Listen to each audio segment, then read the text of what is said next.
live from the monthly Tailpipes and Tacos Cruise In at the Loopy Tortilla Tex-Mex in Katy, Texas. Coming up, Cruise In guests with sordid tales of their cars right here on this program. Mr. Mars reviews the 2021 Jeep Grand Cherokee L. Right, cool. Is that a 21 or 22, Mars? 21. 21. We'll have the events calendar. We'll also have this week's automotive news headlines. That and more just ahead on today's In Wheel Time Car Show. Howdy, along with Mike out of this world, Mars. Jeffrey, we need more Jeff Zekin. We do. I'm Don Armstrong. Conrad's off today, and joining us out here on our broadcast is the fabulous David Ainsley. Or is that David Ainsley? Ainsley. Yeah. So if you're wondering where Conrad is, we are too. But we think that he is at home and feeling better. So.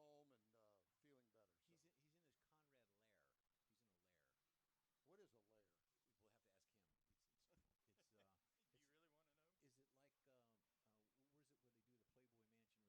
We'll have to ask him.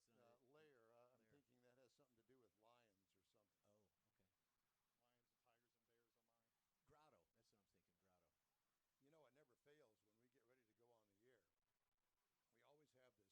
Oh, okay. Lions and tigers and bears on mine. Grotto. That's what I'm thinking. Grotto. You know, it never fails when we get ready to go on the air. We always have this last minute, oh my gosh. Well, we had one just a second ago. It wasn't me. I missed it. It wasn't me. You missed I it. miss it? Apparently, I didn't have any power on my Big Daddy. laptop, which powers up David's console over here. It's a long, sordid tale, as it were. Millions of dollars of equipment, and we got one plug. Well, yeah, and what people really don't know is that we get here at 6 o'clock, so we've been working for 2 hours to get the broadcast on the air. Yes. And what happens? We have some sort of a mechanical failure, A as it glitch. were. And, well, we got it fixed thanks to David's fast-acting engineering skills. You need to borrow my duct tape?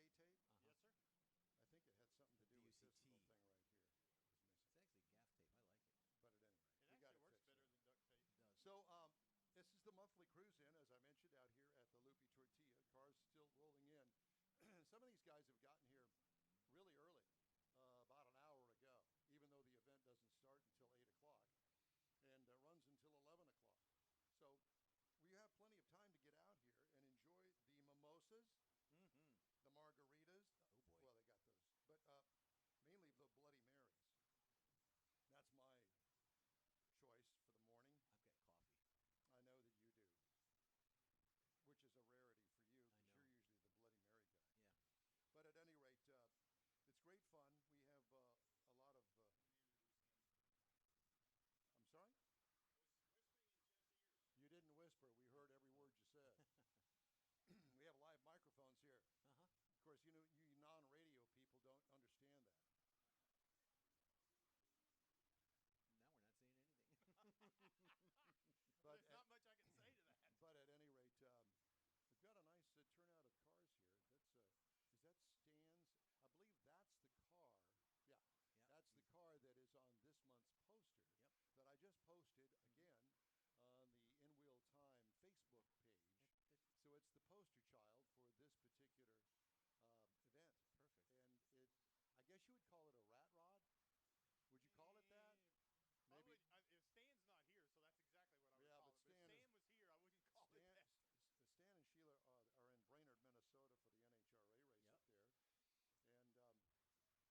Turbo Regal, or Buick Regal Turbo, I guess is the proper way to say it. Well, she didn't feel like she really knew everything, so she wanted to let the expert, her husband, Jerry Hines, come out here and tell us all about it. There you So go. he's got it sitting out here in the corner, and he's going to let us know what it is.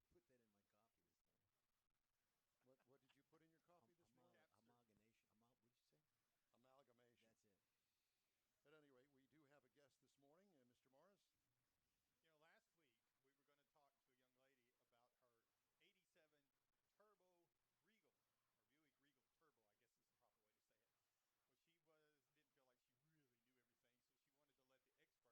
Try it now. Okay. It's a 1987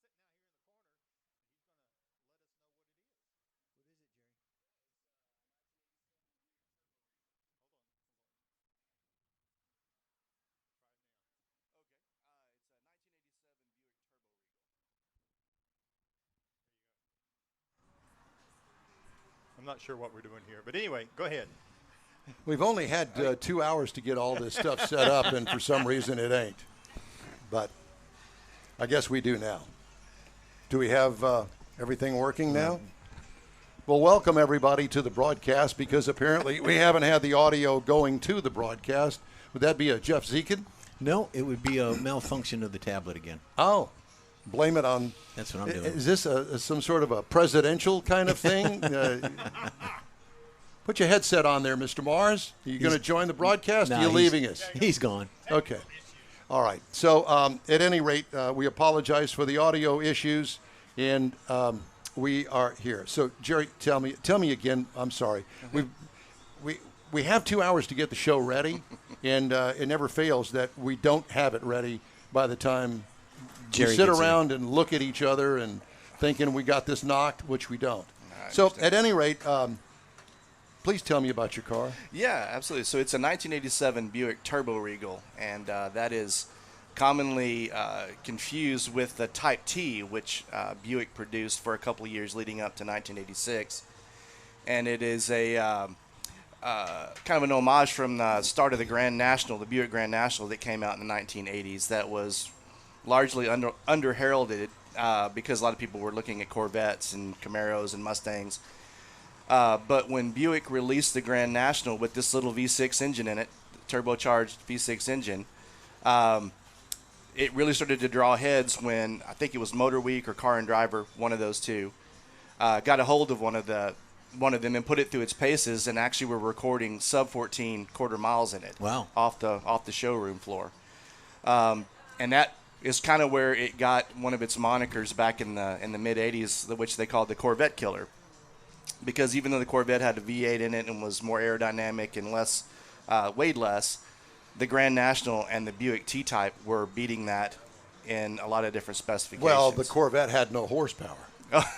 yeah, that's true. Well, I know, because I had a 77 that it didn't even have 200 horsepower, and it was an L82 motor.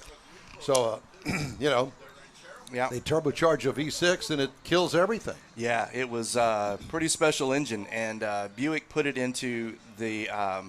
They kept it in the Grand National, and they introduced a souped-up version of it called the GNX that they only produced less than 200 of them worldwide. So that was the only one you could get. Forever and ever, 200? Yeah, and they're extremely rare, as you can imagine. But I've You ever personally seen never one? seen one. Never have seen one. Wow.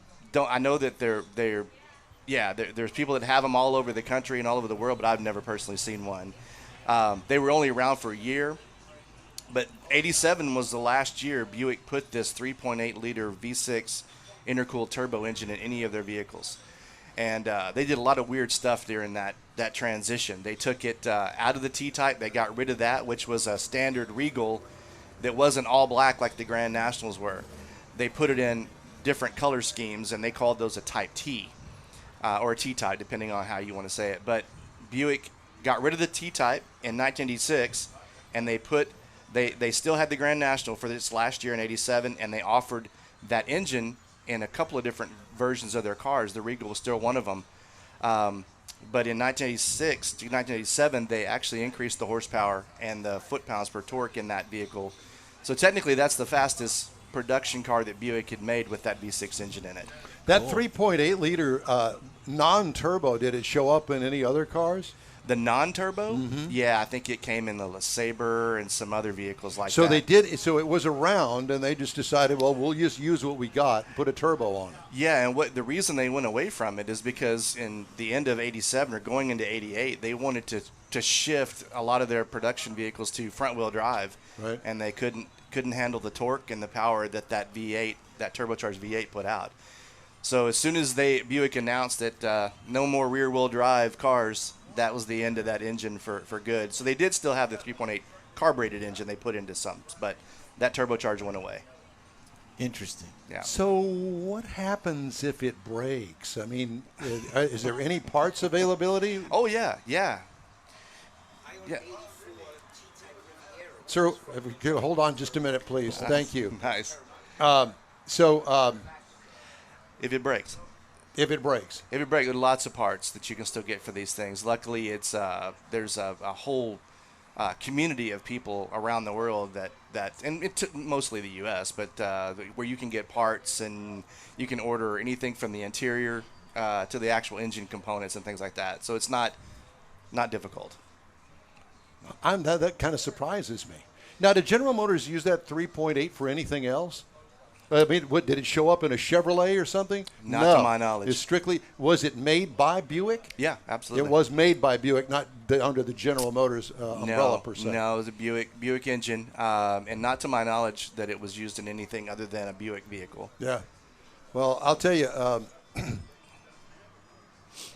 so many distractions this morning. Yeah, I don't. What are you pointing at now? We've lost the camera up front. Oh, okay. Well, I can't. I don't care. Okay. That's the bottom line with that. Thank you. You had mentioned the colors, variations of colors. That is a brown? No, it's called Rosewood Metallic. So it's kind of Rosewood Metallic. Rosewood Metallic. You know, you got to wonder sometimes who comes up with these names for the colors. Ones. Yeah. Don't you? Yeah. I mean, got some interesting ones. Well, yeah. Let's go do some shots and think of some colors. Well, that was from my era back in 1969 with the psychedelic era. Mm-hmm. So I wonder if that had any part to play in any of that. Could be. Tequila's my brand. Is it? Yeah. There could have been some older, a little bit slightly older engineers at Buick still that were around. Oh, yeah. Thank you. We appreciate that. So let me ask you, did you run across this car and say, I want that car? Did you search for it? It's an interesting story. So when I was in my early 20s, I had a 1987 Buick Regal, same color, everything, but it had the carbureted engine in it. It wasn't this version of it. And my father loved that vehicle. My granddad was a Buick transmission mechanic in Abilene, Texas for years and years and years. So that's kind of been a partial to my family. My dad actually found this one about a little over 10 years ago. And bought it, and so it's been in the family now for about 10 years, and it's ours now and has been for a while. But that's how we came across it. Are you a Buick guy? I wouldn't call myself necessarily a strict Buick guy. I mean, how'd you get into Buicks? My dad was into Buicks. Yeah. Well, I have always, and I think I share this with anyone in my family at least, have always had an affinity for that Grand National and that body style that Buick put out in the mid 80s, and that's kind of where the drive to own one and to really kind of bring it out and show it, keep it clean, keep it stock, and all that really comes from the really cool look of those solid black Grand Nationals in 1985 when they rolled out. Well, I have to tell you that I actually owned one. Actually, my wife at the time had one, and it was a very popular car. It was second only, I think, to the Oldsmobile Cutlass at the time. That would be my recollection, but you know what? There's been a lot of water under the bridge since then, so don't hold me to that. But those two body styles, which were very similar, they were very popular at the time. Yeah. And loved that Buick Regal that we had. Yeah. There was no doubt about it. And it had the crushed velour interior. And I have to tell you, that may sound gross today, but boy, was it nice when it was new. Oh, you're not old enough. You don't even know. Are you? You don't look it. So there's that. Do you drive it? Oh, yeah? She drove it here, yeah. Oh, okay. Yeah, I haven't driven. She drives it more than I do. Well, that's cool. Yeah. Very nice. Yeah. So do you take it to any shows other than cruise-ins? No, we haven't. We haven't. Have you been here before? Yeah. We've been here a couple times. Yeah. Actually, and we've missed grabbing you to talk to you about. I've personally been here a lot, but not at the same time the car was here. My wife brought the car last time and refused to come on the radio with y'all. She was a little bit nervous. What? Why? Yeah, you do. You've got the gift of gab. It's just fine. What about the young man? Do you drive it? Oh, he's only 14. He better not be driving it. Well, do you drive it? Jeffrey, you can't call him out in here with his parents here. There's only like 8 million people listening. Yeah, be all exactly. right. Yeah. So, have you ever put it down the drag strip? No. I'm nervous to do that. I don't want to wreck it. I would like to do that at one point because there was so many. It's a straight line. Oh, I know. I'm not worried about wrecking it physically. Hitting something more, damaging the engine or something like that. Have you had any engine problems with it? Have you done anything to the engine since you bought it? You had to ask us that, didn't you? No, no. We have not had any. Knock on wood. No issues with it at all. The engine was rebuilt about 4 years ago to stock specs, so it's only got about 3,000 miles on the engine, which is another reason I'm taking it pretty easy on it. No, I haven't taken it on a strip anywhere. You want to, though? Yeah, I mean, it would be Just to it would see. be fun. It would be fun. I hear so many stories of Buick being very conservative on their specs when it comes to horsepower. I think that one was rated at about 245 horsepower. So you've not even put it on a dyno? Not been on a dyno. And No. you said that it was the factory was sub 14s. Sub 14s, yeah. So don't you want to beat that? Yeah, I would like to beat There you that. It go. would be cool. Yeah. That'd be a good goal. I need to get him driving so he can do it. Well, a he's little sub bit less. 14 as it is. Yeah. You know, we have a very special guest on the phone with us right now. He's fumbling with the phone. Uh-oh. Ladies and gentlemen, King Conrad DeLong. Yay. Can you hear us? Yes, I can. Well, I figured if I couldn't be there, I'd have to tune in. Yeah, well, it's good to talk to you. So you've been hearing the conversation about the Buick Regal Turbo. Oh yeah, it had the crew over at Warren, Michigan at Chevrolet extremely upset when it was faster than a Corvette. But Don, you're right. The reason it was faster than a Corvette is the Corvette engine was so anemic at the time. But yeah, Buick really turned up the wick on that 3.8. Actually, that 3.8's been around since 1965 when Buick first came out with it, and it was what they called an odd fire V8. And then they did some stuff to the crankshaft to make it even fire, and it was in production all the way through the probably a derivative of it was the 3800 series engine, and that was in production all the way through 2004. And I guess that's what I remember, the 3800. Right. Yeah, because it was very common back in the day. Oh, yeah, and the 3800 was in everything. It was in Oldsmobile, Buick, not GMC, Oldsmobile, Buick, Pontiac, and Chevrolet. Didn't they also use it in some trucks? Yeah, they did, but it didn't go over well because it didn't have a lot of torque. It was like 1 year only they used it in trucks, and then they switched to the 4.3 liter. Got you. Uh-huh. Well, I'll tell you. And yeah, the Buick Type T, very unusual car because it was the gentleman said, it was the predecessor to the Grand National, but very much of a sleeper in its day. It wasn't until the Grand National was produced that people recognized what the Buick Turbo V6 were. Pretty much everybody before that were, riding around in mom and pop's Buick whipping up on the Corvettes.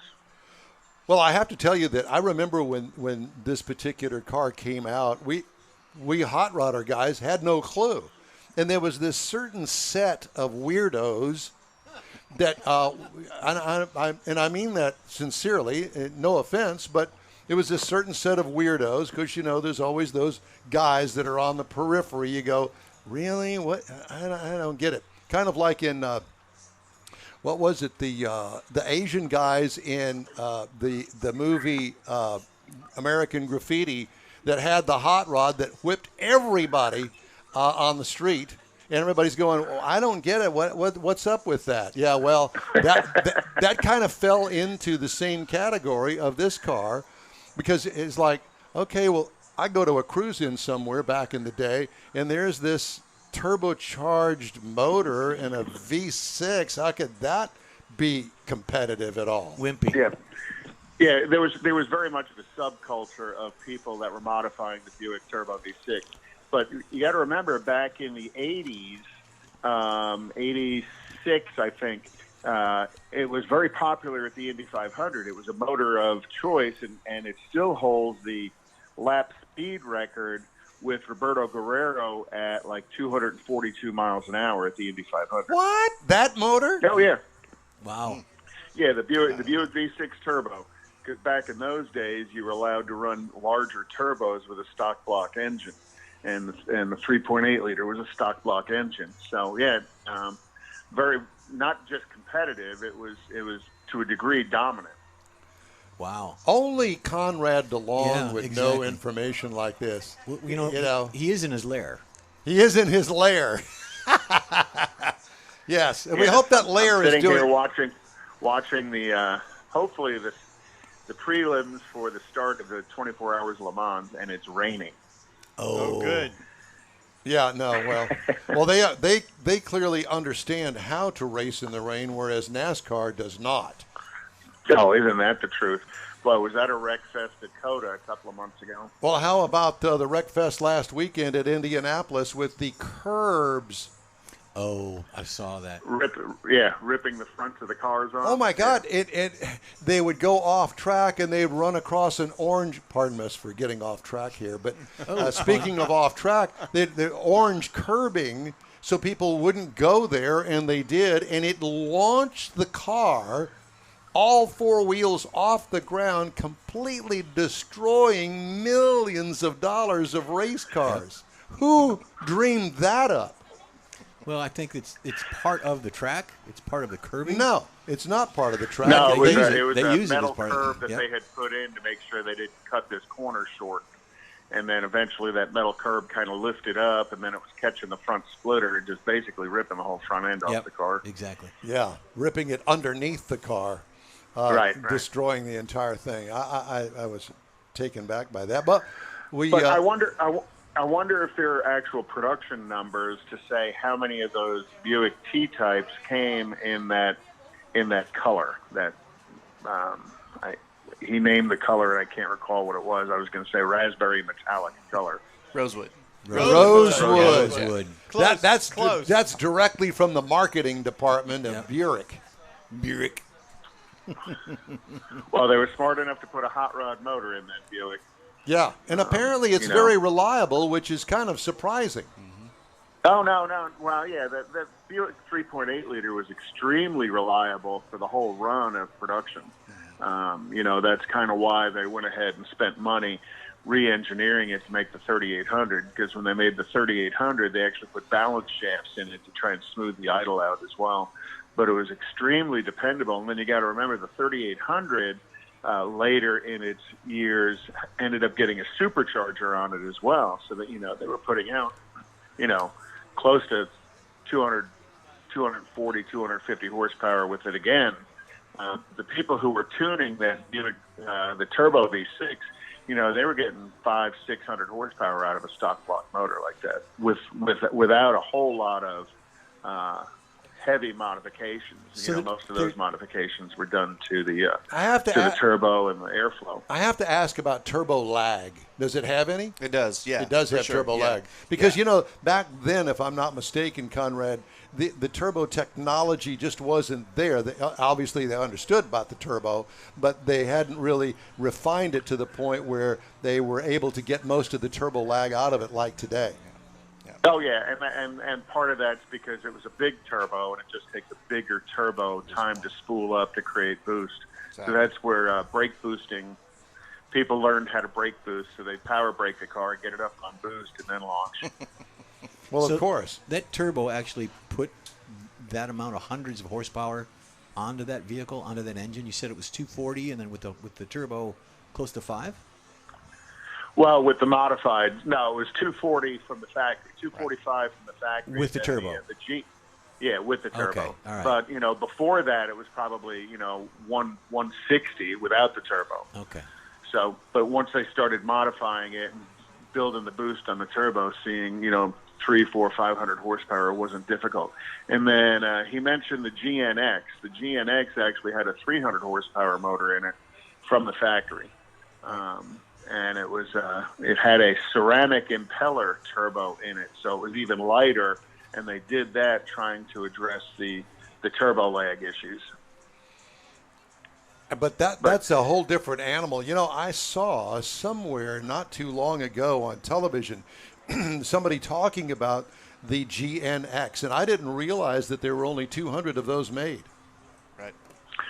Yeah, it was a very low production, and you'll see them cross the auction every now and then. And there was one went through Mecum. Oh gosh, it went through this year, and I can't remember. It might have been Indianapolis or something. And it still had all the plastic inside of it. Had less than 12 miles on it. Wow. Oh my gosh. So an extremely rare car to have, and probably not something somebody would be driving to a cruise in.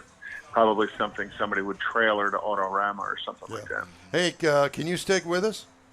Sure. Okay, well, stay with us because we need to take a break here because Mr. Mars has a review of the Jeep Grand Cherokee. Yay. Are you ready to do that, Mr. Mars? Grand Cherokee L. Yeah. Okay, well, let's hear about the Jeep Grand Cherokee L. This is the new vehicle that they came out with the Grand Cherokee that comes in actually four different trim levels. We had the Summit Reserve 4x4.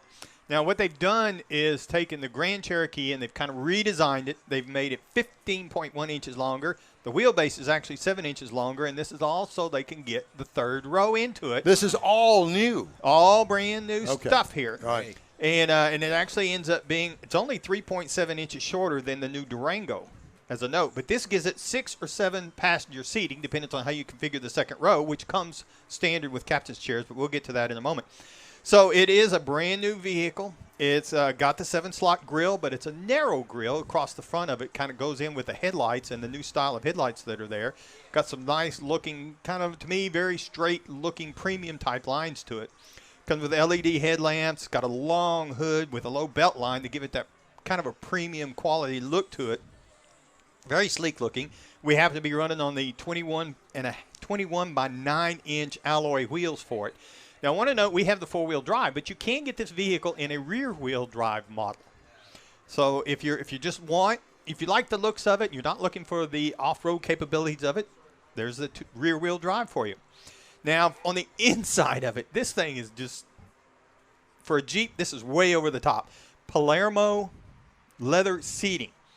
The front seats are heated and vented. They got bucket seats there. The second row is standard at You know, this my level. friends that know me call me Palermo. Just wanted to say that. Just want to throw that in, Palermo. Well, my friends say call you something else, but that's okay. So the second row. I didn't know you had any friends. I got one. One. Okay. So the second row is standard with bucket seats on it. Now, those are heated and ventilated as well. And the third row, it's power up and down. It's got 2 buttons on it, so it raises and lowers it back down into the floor flat. So you got your 3-row seating there. You can get an optional bench seat in that second row, and that's where you're going to get your 7-passenger seating from, but it is optional. So up front, you're going to find a 10.1-inch display. That's where you're going to get your Uconnect for all your convenience controls, your Apple CarPlay, your Android. It does have a 10.5-inch gauge display that's really nice and big for the driver. Got a surround view camera on it. Got the 19-speaker audio with a 950-watt amp Macintosh. So this is some premium brand stuff inside this vehicle.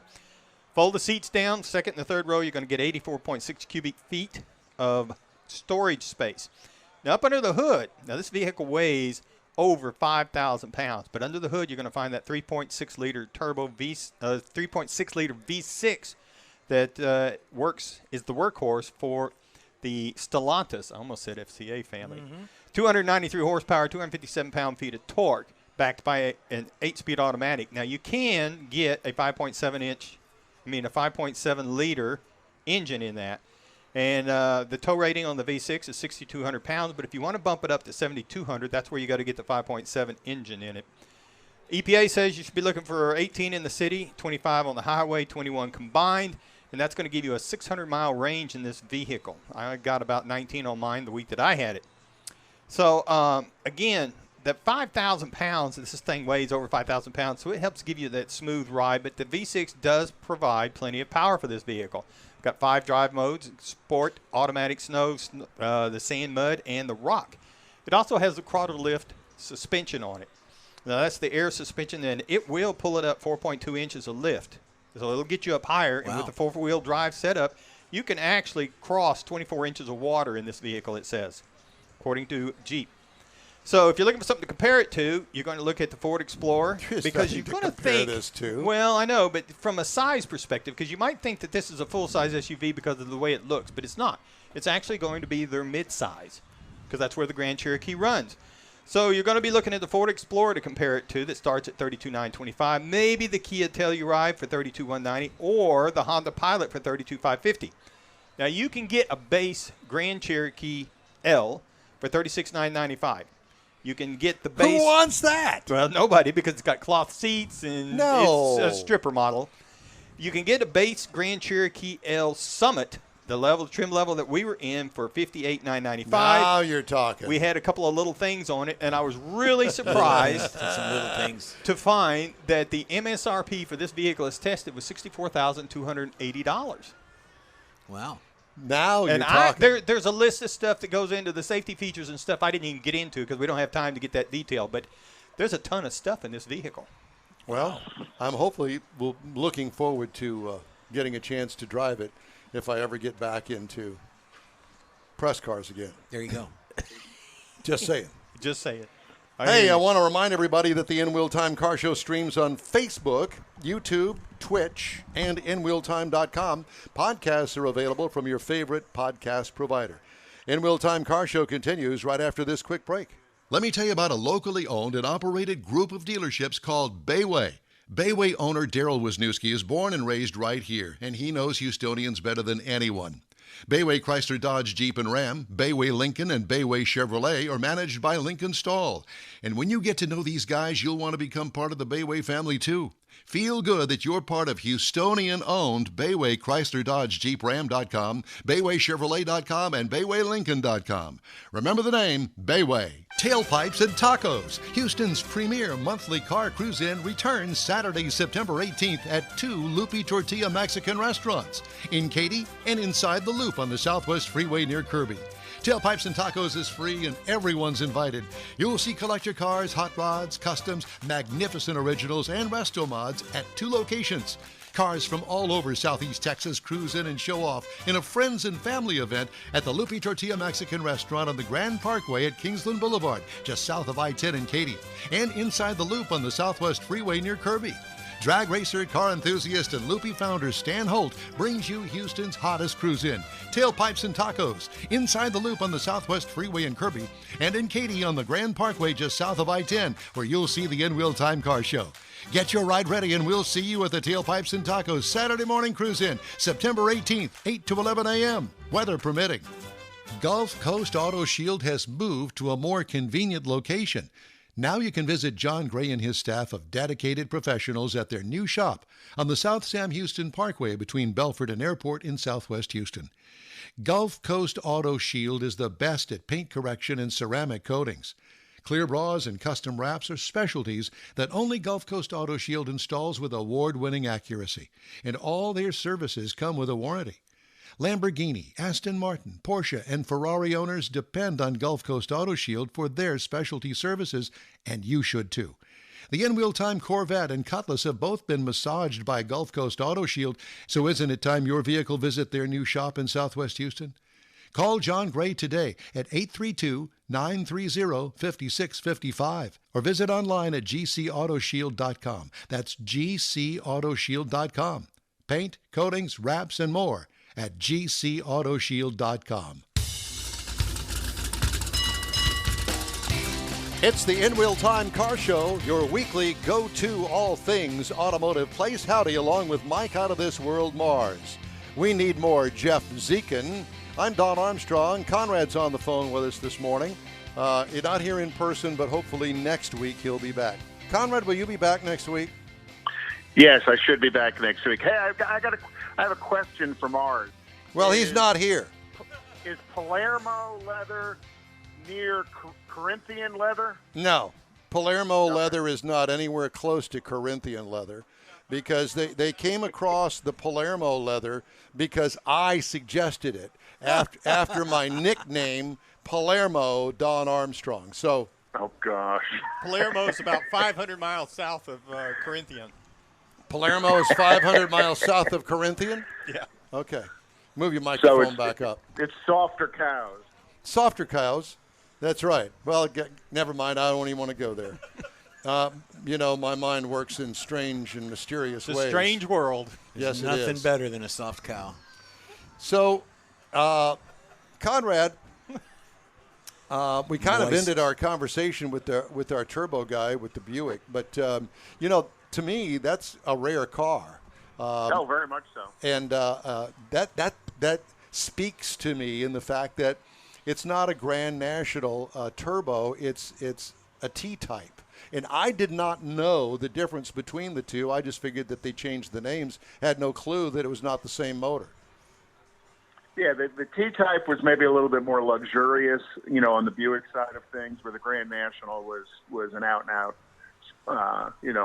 high-performance car. But did you understand what I said to you about the fact that, those guys were – I didn't understand it because, are you kidding me? A turbocharger, a V6. It just didn't fall into the category that I was familiar with, hot rod and V8s. Oh, yeah, there was a whole – crew of people who were into that Buick V6 and did a wonderful job with it.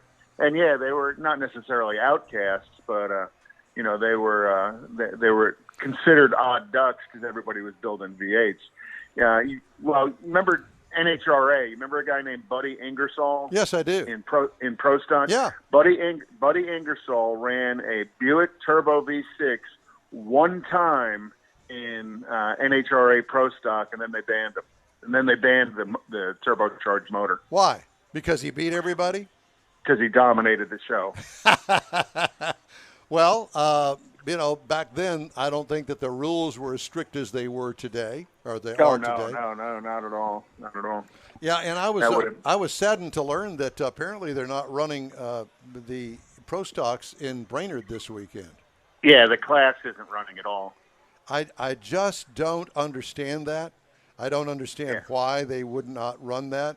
I don't understand. There's so many things about NHRA that I don't understand. And they don't, for instance, the Pro Mods. Why don't they, because of the popularity of them, and let's face it, the things are wickedly fast, why don't they, when there's no Pro Stock class running at NHRA, why don't they bump up the Pro Mods to take their place, so to speak? Yep. Isn't it a well, the weird thing is they're not running Pro Stock at Brainerd, but they are running mountain motor cars, which is basically unlimited engine size in Pro Stock. Some of those have got 900 cubic inch V8s in them. Well, and that's fine, well and good, but they do nothing to promote outside of the three main categories. Right. Top fuel dragster, top fuel funny car, and Pro Stock. They do nothing with the rest of every class in the world under the sun. And why don't they pick one? And if it doesn't work 1 year, then move on to another class. Do something. Right. No, I completely agree. And when you look at how much support they get in the, let's say, the super stock category, which is where Stan Holt's racing this weekend up there. And by the way, Stan qualified sixth as of last night after qualifying round 2, so he's set up for victory right now. So he's had a good outing. But super stock, such creative, different cars in super stock as well. Doesn't it boil down to money? Teams with money and the divisions. Well, yes, of course. But, the faster you go, the more it costs. It's just the same as being in the street category. If you want to win doing street anything, hey, throw more money at it and more parts. But also, week after week after week, so they've got to take a break sometime. They've got to reroute the schedule sometime. No, I disagree. Not at that level. No, not at the Pro Stock. It's like saying, the guys in the NFL or the NBA or Major League Baseball need a week off. No, they don't. Right. They're off for 6 months out of the year. Hey, we're going to run it every weekend. I don't get all of that with them being off on weekends here and there. No, but that's just me, and I'm thinking more along the lines of keeping things going. Gotcha. That's just me. Okay, who's our guest? Joining us, what color is that? His name is Star Mist Blue. A Star His Mist name Blue. is Star Mist Blue. 57 T-Bird sitting over here with that Charlie Miller owns, and it's a very striking vehicle sitting over there amongst all these muscle cars. It's kind of surrounded over there. Yes, it is. What year is it? 1957. T-Bird, Thunderbird, Ford, Thunderbird. Charlie, why did you get into Thunderbirds? Have you always been a Thunderbird man? No, I really haven't. I do have several other cars, but this particular one I like to take out. It's really fun to drive. It's my go to Sonic drive-in car. Yeah, there you go. It fits the motif there quite Right, a bit. yeah. But what's really interesting about it is how I got it. This was back in 2017 during the time of Hurricane Harvey. Oh, boy. I was looking for another car to, work on a project car. And I was going through the internet and came across this 57, the right color that I had wanted, the Star Mist Blue with the white top and the portholes and so forth. And I noticed this car for sale in Belleville, which isn't too far from Right. here, which made a nice trip out of that if I was going to go. Unfortunately, the very next day, my wife and I had scheduled to have a party for my mother-in-law for her 90th birthday in San Antonio. Well, we had to leave early because of the heavy rains from Harvey, and so we made that trip to San Antonio but couldn't get back for 3 days. When I got back, I went back on the internet and looked up that car, and it was no longer posted. There was no information about it. It had been taken off. All the contact information was gone. But I did print out a picture of the car before I had ever left, just having my file there. And I began looking at the picture, trying to figure out where on earth could this be in Belleville. And there were Call the Belleville Police Department. They probably Yeah, they'll know. Actually, they would have known for sure. But what I did is I looked at it and I saw two things. One was a red building in the background with arches on it, and a funny-looking sign, which kind of reminded me of a Texas historical sign. Mm-hmm. And on the other picture, I noticed a yellow frame of a kind of a Victorian-style house. And I said, oh, wait a minute, maybe I can find out who this is. So I went ahead and went to the Texas Historical road signs and put in Belleville, and there was only 11, I think, in Belleville. And I quickly came across the red building. Well, it was part of the municipal police department. Oh, my gosh, how funny. So anyway, I went ahead and wrote down that address, and I went on Google and did a map pin drop, did a 360 viewing of that location, and sure enough, I spotted the yellow-framed house at the corner of, two different So, streets. in other words, you stalked this guy. Yeah. I stalked this guy. Uh-huh. Well, it gets worse than that. So after I located an address, I began looking it up, and there was no telephone, no contact information. Right. But I researched then historical home tours in Belleville, and I came across the mention of that address, but it had no longer been on a tour since about 2012. So I thought, well, I don't know if this is going to work, but there's a number here if you wanted to call to tour that home back from 2012. It's no longer shown as a listed number, but let me try that. So I called that phone number, and an elderly man answered the phone and said, who is this? And I told him who I was, and he said, well, how'd you get this number? And I kind of gave him a brief summary and said, I found it on a historical site deal.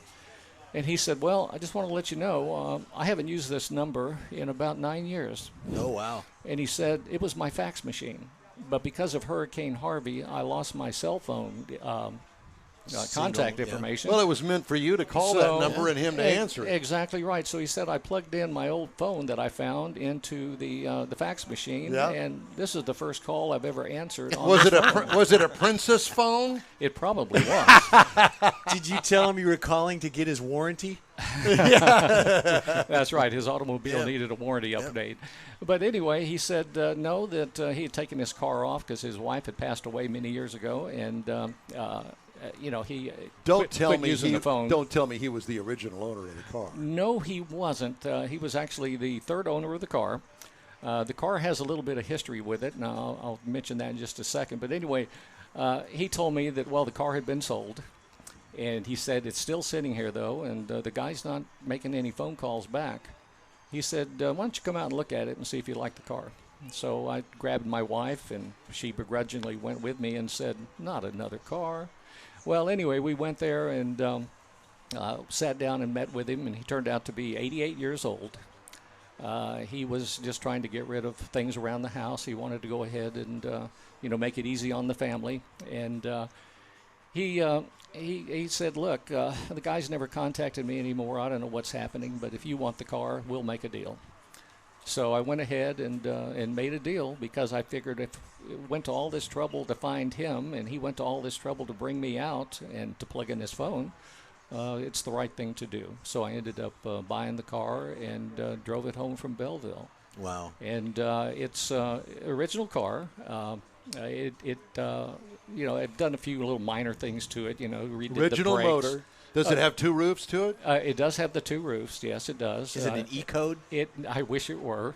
No, it's a D code, so it's got the 4-barrel carburetor on it.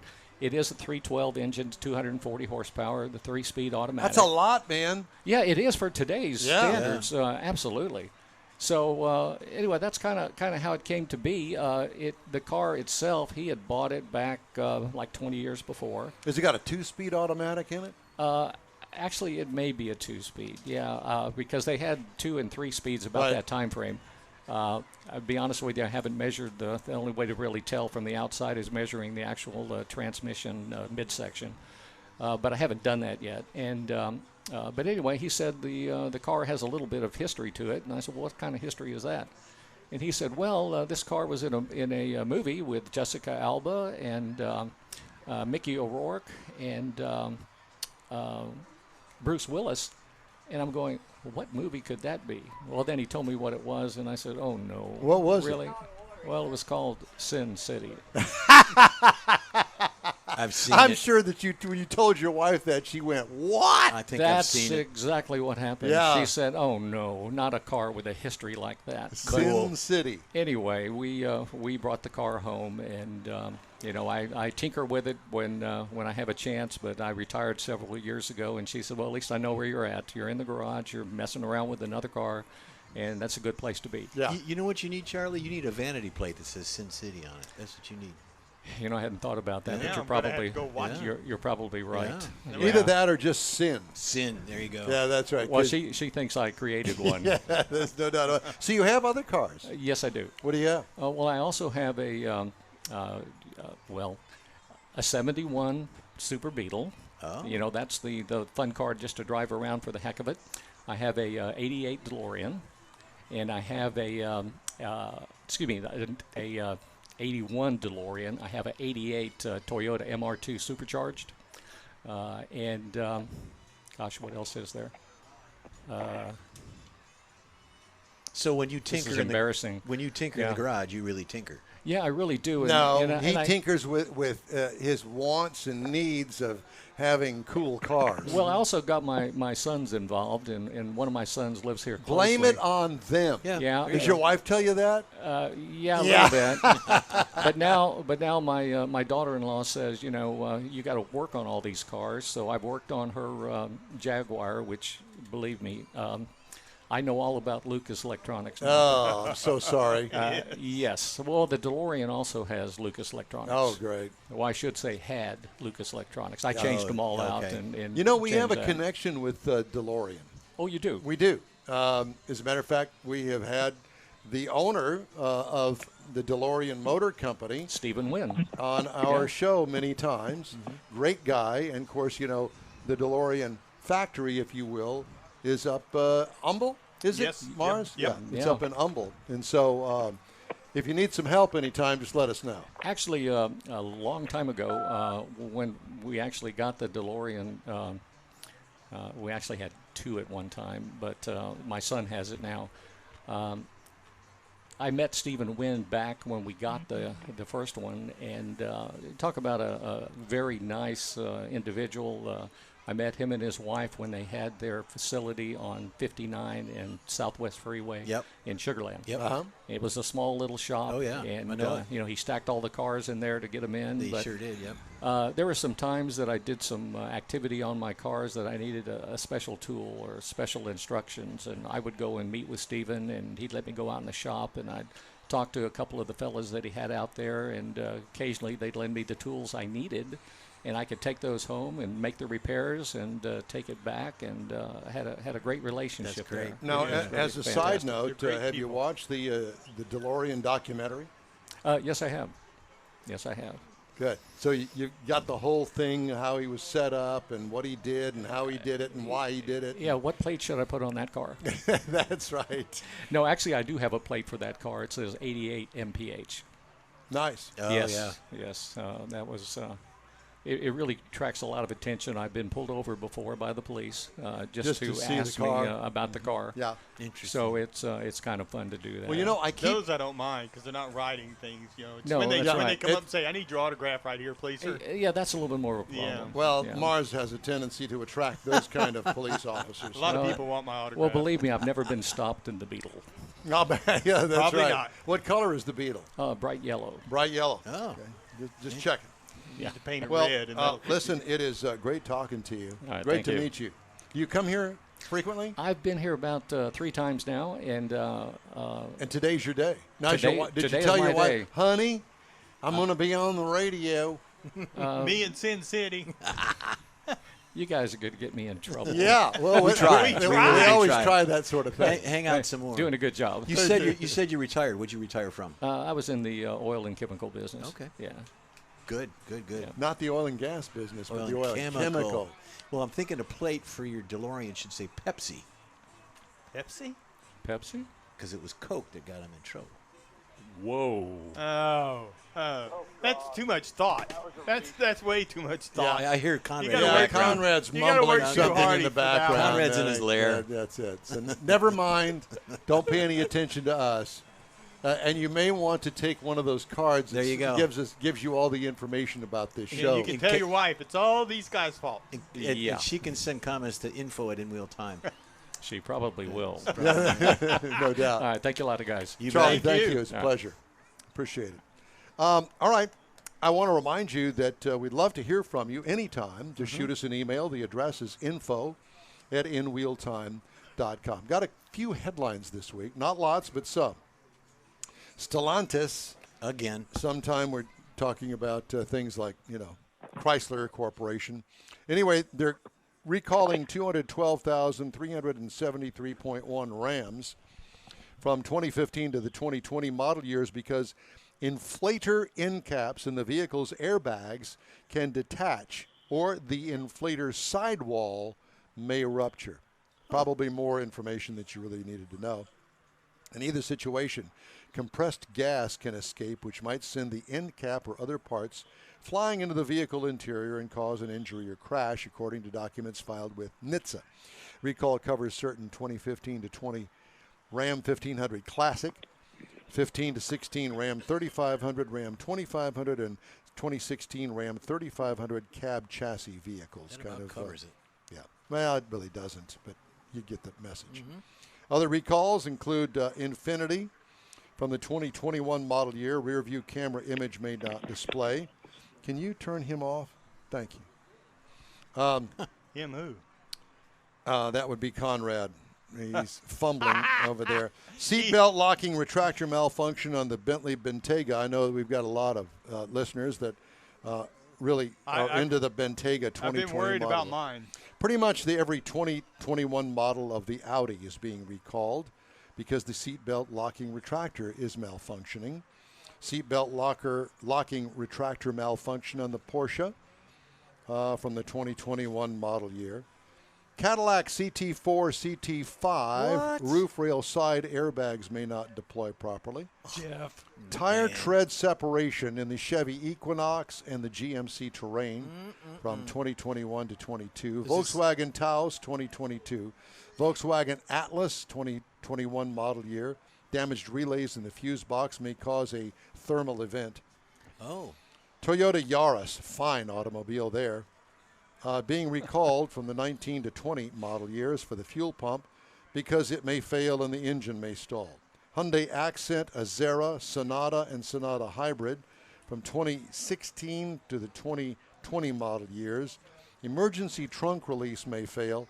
So next time we take you to the drive-in movie, keep that in May mind. not get out. And same thing for the Kia Forte and Rio. Fine automobile, the Rio. Fuel delivery module may leak in the 2021 and 2022 Bronco Sports, the Ford Escape, and the Lincoln Corsair. That could be and a problem. loose rear wheel studs, not nuts, but studs, may cause wheel detachment in the Polaris slingshot. Those things that I absolutely despise. Have you ever driven one?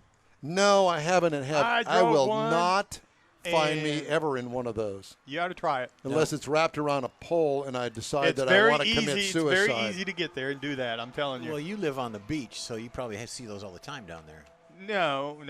I drove one in Dallas. I like the ones that have all the lights all over them that run around at night and pass me doing 100 miles an hour while I'm on the tollway In doing the slow 70. lane, yeah. You're over in the slow lane.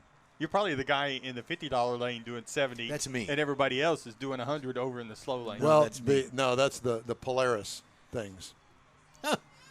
You know, and while I'm at it, is this the complaint department? Yes, it May I is. complain? Absolutely. No, So I'm coming home from work the other night, and and I have to tell you that I'm running down the tollway.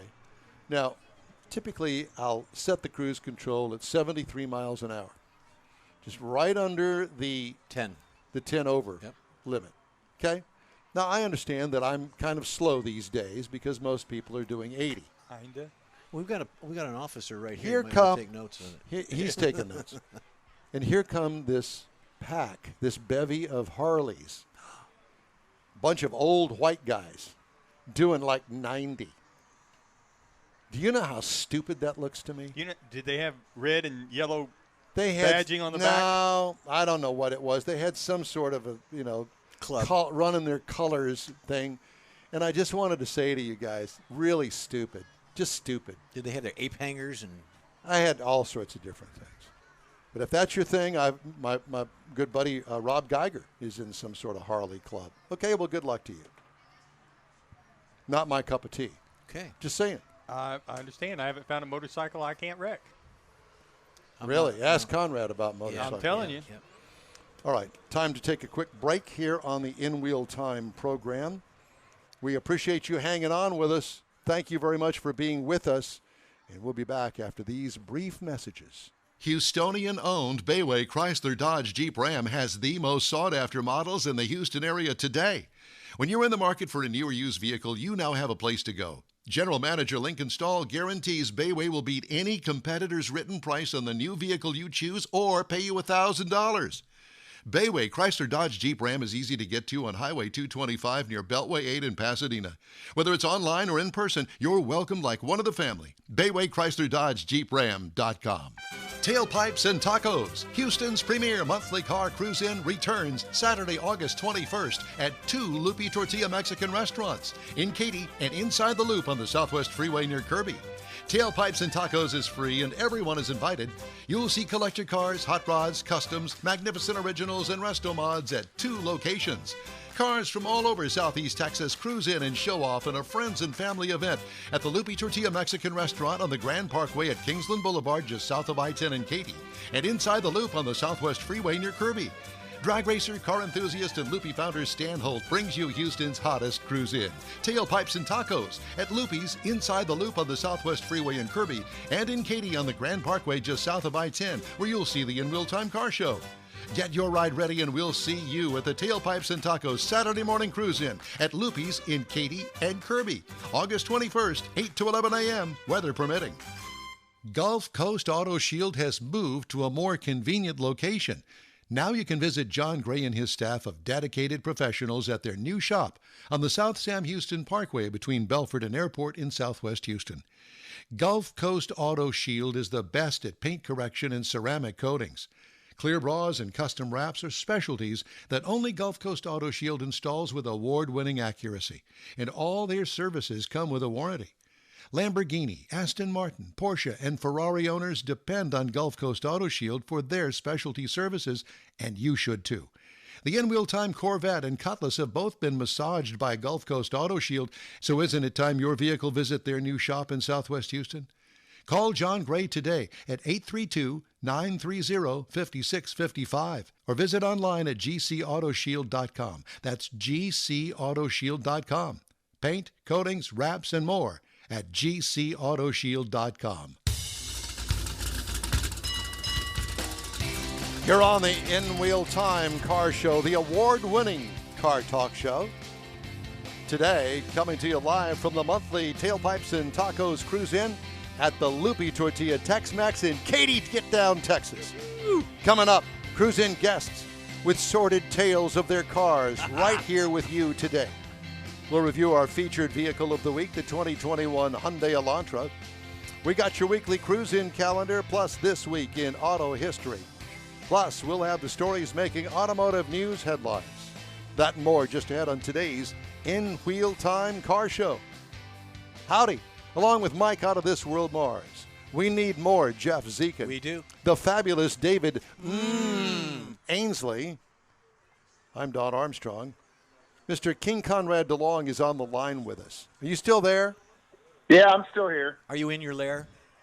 I'm in my lair. Actually, that was a very cool story. Are you in about your the, PJs in your lair? 57 T-Bird and the fact it was used in a movie, and that gentleman had kind of a neat collection of cars as well. Well, it's a very eclectic collection of cars. There's Yeah. no rhyme or reason for any of that, but you got a Chevy guy, you got a Ford guy, you got a Chrysler guy, you got year models, modeled kinds of cars, but It's just this a is car a- guy. This guy's it's- across the board with everything, including a DeLorean. Yeah, he's Or just a two. car guy. Yeah, exactly.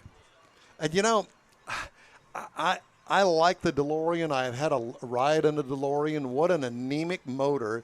And I can only imagine, coming from John DeLorean, he must have struck a deal with Renault to supply him with motors, because that is not his DNA at all. Well, that was the only one he could No, get. not at all. And I think it was more of a packaging thing than anything else. What would fit that he could buy? You got to remember, he was probably buying the motor on the lowest bidder. But that kind of kept him from selling more cars. It would just that was just a bad deal all the way around. And Belfast, Ireland was where the factory was, and it was a war-torn Well, he area. screwed those Yeah. people over too. So I think that he was just doing it to get back at General Motors, quite honestly. Absolutely. Yeah. Could be. what And an you know iconic about that, car. Conrad. Sort of what Conrad's doing. Yeah, what an iconic car he built. You got to think that car was late 80s, and to this day everybody still talks about him. When Exactly. you see one on the road, you know exactly what it is. Would Exactly. would Even it though be had an that- iconic car though, had he not had such a limited production, and the fact that Back to the Future kind of catapulted Right. it to this level? No, I definitely think the movie definitely made it an iconic car for sure. Because you certainly don't know. You never hear about the Renault Dolphin. Unless you listen to this show. That's right. Exactly. And I have catapulted it no into. suspension underneath. That's right. And I have, because remember, as far as I know, the entire chassis of the car is still on the curb over there in Westbury. Yep. And I reviewed one of those cars. It was a pre-owned vehicle. Yeah, well, Dolphin. what a Good luck finding one at a used car lot. the Renault Dolphin. And I Sweet. know that's completely jacking up the entire pronunciation of it, but I don't care.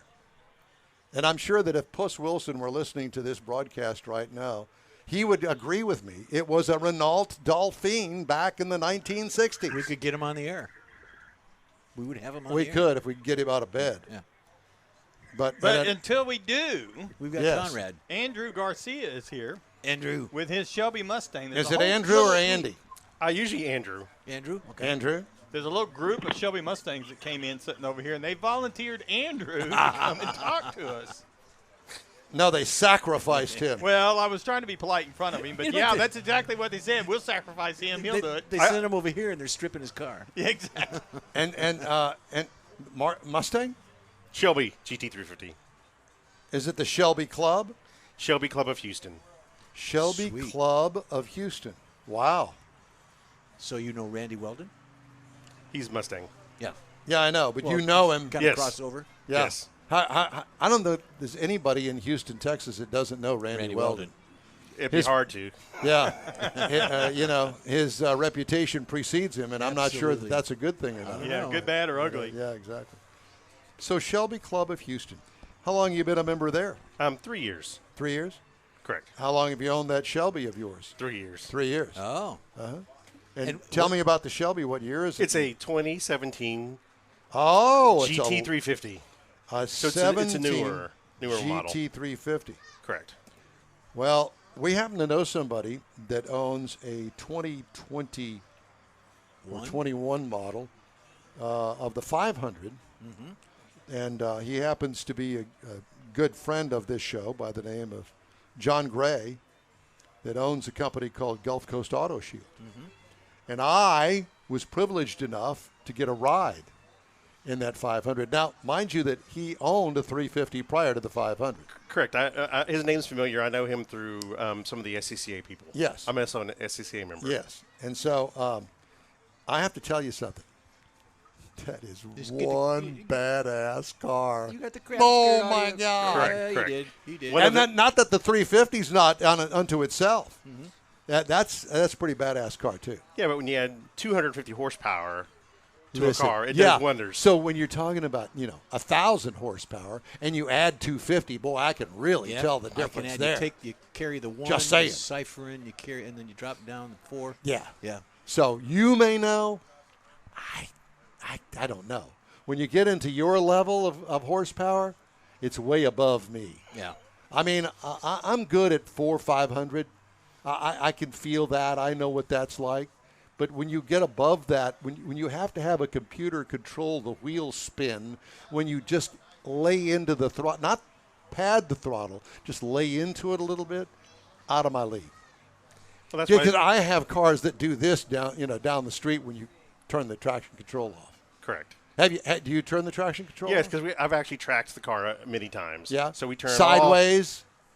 into the grass, Yeah. things like that. Yeah. Run out there at the MSR Houston Yep. road course out in Angleton. Oh, yeah. So, yeah, we turn all electric nannies off for the full track experience. The electronic nanny. Yeah, yeah. I like that. Good. I'm going to use that in the Yep. future.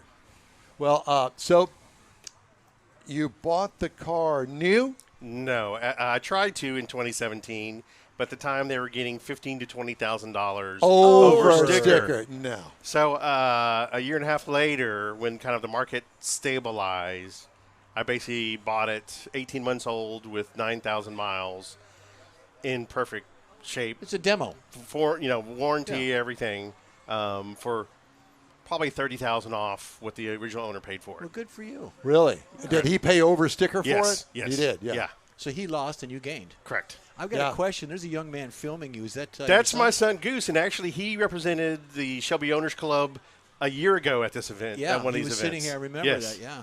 So, Very yes. nice. What's going on, Goose? All right, cool.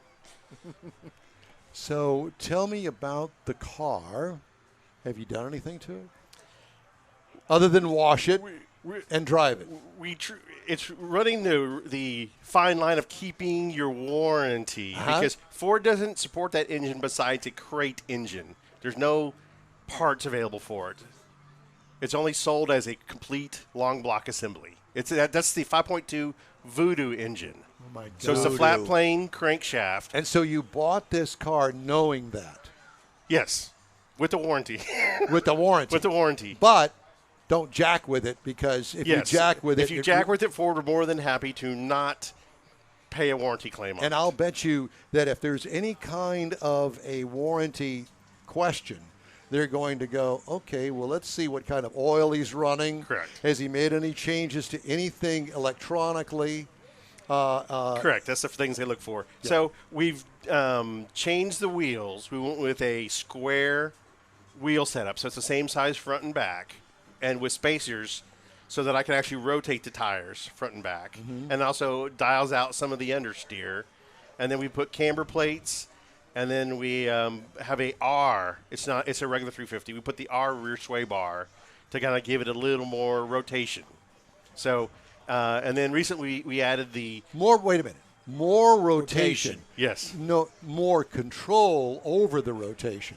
No, let the back slide a little more through the turns at the road course. So we're mimicking the R in the 20 and 19 setup with the car. Right. So we're dialing out some of the factory understeer, letting the back, give you a little more control Kick of the out. back. Yeah. And then we recently added the Anderson Composites version, carbon fiber version of the 19 and up swing rear spoiler. That would be swing. Swing. So it's a rear spoiler, but it has air gaps in the middle, and a gurney flap that you add on. So it adds double the downforce of the earlier GT350s. Now, I've got a question, and Conrad's listening. You said Voodoo motor. Is that pre-Coyote? It's not a Coyote motor. But pre-Coyote. It's based on the Coyote, but it's a flat plane crank motor. Okay. All right. So the Coyote motor is 5 liters. This is 5.2 liters. And a lot of what they learned with the Voodoo has trickled down to the Voodoo motor. Okay. Like if you buy a Mach 1, it has the GT350 intake system on it. Okay. And that's why it gets the horsepower jump over that. How much have you put it on a dyno? I have not, but many people have. It's a stock one, so it's 530 horsepower at the crank. So it's about 460 at the wheels. At the wheel? Yeah. How's that work for you? Plenty, more than enough to get me in trouble. Who do you get your tires from? Discount tire. There you go. Yeah. And what kind of tires do you put on there? Some that are cheap that you know that you're going to just shred? No, we actually still go with the Michelin Pilot Super Sports. Well, that's what I got on the Corvette. That's a sticky compound. They're a really good tire, and they're fairly affordable. And now that I have square tires for handling, I can actually rotate them, so I get a little more mileage out of them. Correct. Yeah. Well, you've got staggered on yours, so it's a little different. I didn't put it on there. No. It just came with it. Oh, yeah. Yeah. But it is what it is. Yeah. So those are interesting modifications. You did the modifications based on your experience out at MSR. Correct, and kind of patterned what the factory did as they updated the car throughout the years. The 19 and up GT350s closed the gap in handling between that and the regular 350s and the GT350Rs. So which is the racing version of it. Right. So we've closed the gap. So we're fundamentally a 19 spec car on my 17. So do you run this in competition? No, it's a street car, but we run the DE, the high-speed driving events. Which is timed events. No, that's a different. SEC now is having a time trial events that they're offering, which are actually timed against other cars and street cars. These are just more of learning to drive high speed and high speed control, and you move up their ranking system into to drivers of the same experience or cars of similar performance levels. HPD. Yeah. Goose, have you taken it out, or do you beat his times? I physically can't drive the car. Oh. No, Yeah. but you can on the track. Yeah. No, you can't, because even for the track, you have to be 18. What? Yes, they require 18. So he can autocross the car, and in lieu of that, we actually bought a 88 Mustang LX that we're going to prepare for autocross and track events, so he can drive that. So, Trainer. I am kind of in cahoots, if you will, with the fine folks out at Houston Motorsports Park and their 3/8 mile circle track. Mm-hmm. And I interviewed the winner of one of the races a couple of races ago. He's 13. Yeah. Remember that. Just saying, if you're into that sort of thing. He was 13. Couldn't drive on the street. Doesn't have his driver's license, but he is one badass on the 3/8 mile. Yep. And I'll tell you what, that kid could drive, man. Big time. Because he beat everybody in the class. They're getting and younger every day. he must have had, 15 competitors out there. All of them, needless to say, older than he was. Yeah. All of you. Yeah. That boy knew how to drive that car. Couple But of them. I don't know about you, but I know when I was 13, I was invincible. And, we didn't know death. What's that? There was none of that. But, you just have that little extra chutzpah out there, and you're not afraid of, running off the track. You don't want to, you don't mean to, but you run it to the edge, and every once in a while you will. When you find that edge, then you dial it back just enough to be able to get around the track. It's the daredevil in you. Yeah. Yeah. That's that. Yeah. Right there. Correct. Yeah. But that's Goose. the difference. But the good drivers, still at their age, still drive at that limit, because if you're not ready to push the car off the track, then you're not driving hard enough. Yeah, well, that's true. And that's why I say you run it to the edge. You find out where that edge is by running it off the track, and hopefully you don't damage the car by doing Exactly. it. At Mobile International Raceway, it's very interesting. The only wall that they have is in front of the spectators on the main stretch. The rest of it, they let the cars run off, and there's got plenty of runoff, and they do run off. And, fast and furious and sideways and everything else. Wow. And they may come back onto the track with weeds all down the side of them, but they don't tear up the car. Well, you said taking it to the edge. Guys like us, taking it to the edge is how much is it going to take to fix it if I break it? That's the point I'm thinking of. But he doesn't think that. No, Goose doesn't. That's why you don't drive a car that you can't walk away from. Right. You can't total. So what is your background when it comes to this sort of stuff? Well, I mean, you brought us up to date on the car that you have now, but clearly you've gone into the whole performance thing with cars. Unfortunately, I've been doing this since I was like 20. My entrance was into Italian cars. So before kids, I club raced an Alfa Romeo GTV6 for about 12 years. So we used to Same car? Yes. It was a street car that I gutted the interior, put a roll cage. Modified. And ran SCCA ITS club racing. So we used to run like Mid-Ohio Road, Atlanta. Fun. Different road courses around the country or airport circuits. Yep. How fun. But once we had kids, my wife was not so enthusiastic about Racing. wheel-to-wheel race, because this was actually wheel-to-wheel racing, and having little ones. Yeah, so I took a sabbatical until about 3 years ago when it was time to get back into doing more fun car stuff. And, and then they grow up into to, being a hot rod companion. Correct. Yes, and he's learning to drive. He's had his permit for a year now. We're going to start autocrossing the 88 Mustang pretty quickly, and things like that. So, and he's learned to wrench too, so that's a good thing. It's unusual for a teenager. He's not learning to drive. He knows how to That's drive. funny because I learned how to wrench before I ever drove the car. Yeah, well, that's true too. He's learned that, but it's now he's getting to the point where he can do more advanced stuff. So. So they're going to make a career out of that, be a technician, because there's short technicians. Hopefully mechanical engineer. There you go. Like that. Because Lone Star College has is it Lone Star? That has a program. Houston Community Houston College, Community. HCC. Yeah. Mm-hmm. We have a connection with him. We're actually hoping for something like, mechanical engineer like Rice or U of H or something like that. He can, when you make enough money, then you can kind of wrench on the side. Yeah, exactly. So I have my youngest daughter started off in aerospace engineering, and that kind of parlayed into astrophysics. So she's an astrophysicist now. So it's kind of gone way beyond what it originally started out as. But you know how that all evolves especially when you're a young teenager, you're thinking, ooh, I like that. And then that goes from here to over there. And then back. Yeah. Correct. Yeah. You never usually end up where you started out at. That's right. You kind of go through twists and turns and things like that. Yeah. I started wrenching on cars in Mom and Dad's garage. That wound up at a job at a Chevrolet dealership.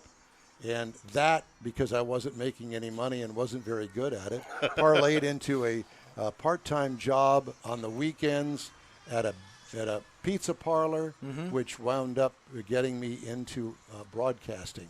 What a bizarre turn of events. We got another 4 hours for that story. Who would have ever thunk that? Yeah. You can't dream stuff up like that. No. Well, it depends on what you're smoking that day. Hey. That's what I was going to say. Hey. It depends on what Saturday night it is. Yeah. Well, you would know about that, Mars. Easy. Uh-huh. Interesting. So, and then there's Conrad. And every once in a while we'll hear him click the phone down as he's dropped the phone. No, I haven't dropped the phone. His meds have kicked in. Did the meds kick in? No meds. I mean, the antibiotics, but You they want don't some? give me the effect I want from when I was in high school. You want some? There is that. All right. Well, Okay. thank you so much. No problem. We appreciate it. Thank you very bet. much. Good to see you, Thank Goose. Okay. Good to talk to you. We hope to see you again. You going to come back out next month? Yes.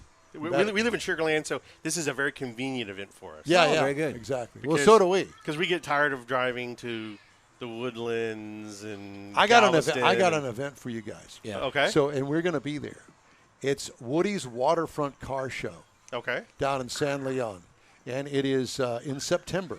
28th. And we'll be there for that. And it's a show. It's a cruise in, but it's a judged show. But it's a great drive down there, and the setting is magnificent. It's right on Galveston Bay. So no, I have not. Try that out. Okay. We suggest Thank that. you, guys. Have a good rest of your Saturday. You bet. Thank you. Thanks, Goose. All right. Let's do the cruise-in calendar. I don't know who's got that. Is that you or Mars? Let me think here. I got it. You've got it. You got it? Conrad, just hang tight with us because we're going to get back to you in a minute. Okay. What am I looking for? The calendar. Okay. The cruise-in calendar. Yeah. Got it. Sunday, September 5th, this year at 6:30 to 10:30 a.m., you got Woodlands Car and Coffee for a Cause. That is at 9595 Six Pines Drive. You've got one North Houston. What time is that? It's from 6:30 to 10:30 p.m. a.m. a.m. That's what it says. 6:30 in the morning. Yeah, to a.m. 10:30. Oh my God! Yeah. Shoot me. Be there. And also you've got the North Houston Cruisers Charity Show, Lone Star Survivor Foundation at Ruby's Barbecue on Highway 249 in South Tomball. It's 9 a.m. to 2. There's awards. There's a $20 to $25 entry to show. Yours would probably be $30 because you need to show yours. This Saturday, September 25th. Well, it is September, going into September. 9 a.m. to 4 p.m. Woody's 3rd Annual Waterfront Car Show, Topwater Grill. We just talked about that. Be there. It's great. We will be there, shaking hands, kissing babies. October 9th to the 11th, you've got the Audi Club Nationals in Austin, Texas. Keep it weird. Did you say Audi? Audi Club Nationals. I think yes. it's called Audi. Audi Murphy? It's the Club Nationals, and it's in Austin. Saturday, October 16th, 9 a.m. to 3 p.m., the Mustang Club of Houston Fall Open Car Show. Planet Ford on 45. Be there. Back to you in the studio, Don. Don. Pretty good show. Okay. All right. Thank you. And time now for this hour's car review. Uh-oh. I had a chance to drive. Why do you say that? I put the wrong thing in the slot. That's okay. I had a chance to drive the 2021 Hyundai Elantra. Comes in trim levels titled SE, SEL, and Limited. I reviewed the Limited model. It's a mid-size sedan, seats 5. Exterior changes from last model year, but is completely redesigned for 2021. Exterior features include more elongated grille across the front. It's big. And, while I'm at that, let me just throw this out there. Mars, could you lean back just a little bit? Mr. Mars, I don't understand because I guess Lexus started this with that ginormous grille in the front. Snowplow? The snowplow grill. But I think that they refer to that as the spindle grill. I don't understand why these car manufacturers continue to grow the grill when they're going to electric cars that don't need a grill. Explain that to me, please. Thank you. That's what I was looking for. Not gonna do it. Exterior features also include angled styling creases in the door panels, straight line angles. Sharp angles continue to the trunk lid and the rear lighting as well. Overall, long, sweeping body lines to the fastback roof line. I have that. What I liked, the overall look that is different than all other sedans. Would you agree with me, Mr. Mars? I think it's kind of a compromise between that wedge and that real swoopy, overly. There is nothing to compensating compare this sideline. to. It's a Euro look. Interior highlights, long sweeping screen, infotainment screen, from the instrument cluster over to what is traditionally called the infotainment center in the middle of the dash. Attractive cloth seating that I loved. Rear seat can be a bit tight for full-size adults, but remember, this is a mid-size sedan. Well laid out dash and controls.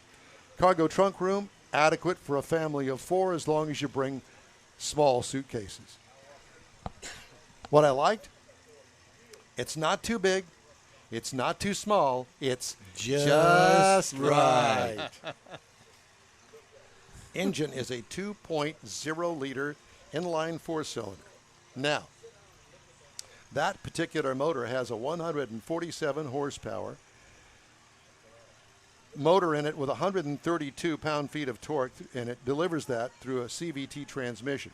It does have a couple of other engine options. One is a thing called the N line, N as in Nancy, N line for turbo. It has 201 horsepower, or you can get the N version, not N line, but N version, that is a 2-liter with 276 horsepower and a 6-speed manual option. Did you realize that? Oh, I had my no goodness. idea. Why Nope. would you want to Well, I guess. It's a Hyundai. I You don't can do that. know. No, but I mean, this is a sedan. Going for the sports sedan Dude, concept? I don't know, but why would you go from a 147 horsepower inline 4-cylinder to a 276 horsepower with a 6-speed manual option? The horsepower I'm with. I can dig that because, Mike. more horsepower. But the manual gearbox behind it in a sedan, I don't see that. Paddle Okay. shifters would be more than adequate. Whatever. But I guess if the only option is an automatic as a CVT, then that doesn't serve the purpose. So this 147 horsepower model that I had gets 31 city, Okay. 41 miles per gallon on the highway for a combined of 35. I got 39.9 Whoa. miles per gallon over 337.9 miles. That's Which awesome. is what you want from a sedan that's going to be your family sedan, your daily driver kind of vehicle. I mean, it's anemic. I mean, you can't, pad the throttle on the thing and think that it's, going to get up and go, because it's not. But the thing gets 40 miles per gallon. Right. I'll take that. To the grocery getter, Yeah. take the kids to and school. the money that you save every month on that, then go ahead and sign me up for the savings account at the bank to go ahead and put a down payment on my hot rod. That's right. Like that you hear off in the distance. Yeah, the Corvette down sliding payment out. on a Tesla. What I liked about the ride and handling, smooth ride, easy handling. What could use improvement? Nothing. This is a car that's built for the masses. I think that Hyundai did a great job on this, and what I particularly like is the fact that you give all of these engine choices. Now, I didn't see what the horsepower fuel mileage was on the 276 horsepower model, but I can't imagine that it's anywhere near the 40 miles per gallon that I got. Pricing. Okay, the base price on this is $25,450. Prices tested was $26,600. The base model price, you can get into this car for $20,970. That's not bad. Dude, this is a for the masses Yeah. car, like I said. Honda Civic starts at $24,200. The Kia Forte starts at $22,790, and the Mazda 3 for $20,650. That's This is nice. a winner. Yep. I encourage you to go and drive the 2021 Hyundai Elantra if you're in the market for a new car sedan. You could go to the dealership and get it on a handshake. The N-Wheel Time Car Show streams on Facebook, YouTube, Twitch, and NWheelTime.com. Podcasts are available from your favorite podcast provider. The N-Wheel Time Car Show continues right after this quick break.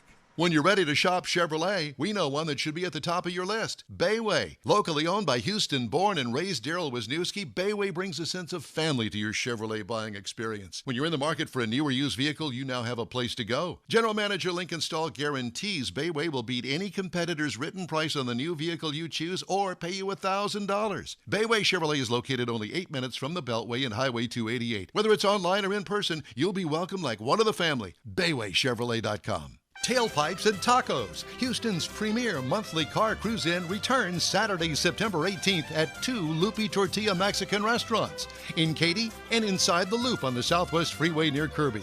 Tailpipes and Tacos is free and everyone's invited. You'll see collector cars, hot rods, customs, magnificent originals, and resto mods at 2 locations.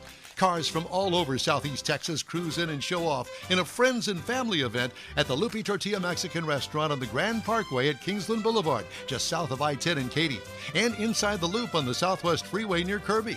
Drag racer, car enthusiast, and Loopy founder Stan Holt brings you Houston's hottest cruise-in, Tailpipes and Tacos, inside the Loop on the Southwest Freeway in Kirby, and in Katy on the Grand Parkway just south of I-10, where you'll see the N-Wheel Time Car Show. Get your ride ready, and we'll see you at the Tailpipes and Tacos Saturday morning cruise-in, September 18th, 8 to 11 a.m., weather permitting. Gulf Coast Auto Shield has moved to a more convenient location. Now you can visit John Gray and his staff of dedicated professionals at their new shop on the South Sam Houston Parkway between Belford and Airport in Southwest Houston.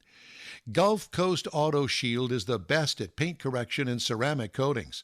Clear bras and custom wraps are specialties that only Gulf Coast Auto Shield installs with award-winning accuracy, and all their services come with a warranty. Lamborghini, Aston Martin, Porsche, and Ferrari owners depend on Gulf Coast Auto Shield for their specialty services, and you should too. The in-wheel time Corvette and Cutlass have both been massaged by Gulf Coast Auto Shield, so isn't it time your vehicle visit their new shop in Southwest Houston? Call John Gray today at 832-930-5655 or visit online at gcautoshield.com. That's gcautoshield.com.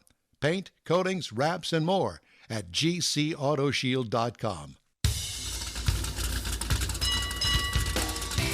Celebrating 10 years of award-winning car talk, it's the In-Wheel Time Car Show, your weekly go-to all things automotive place. Today, coming to you live from the monthly Tailpipes and Tacos Cruise In at the Loopy Tortilla Tex-Mex in Katy.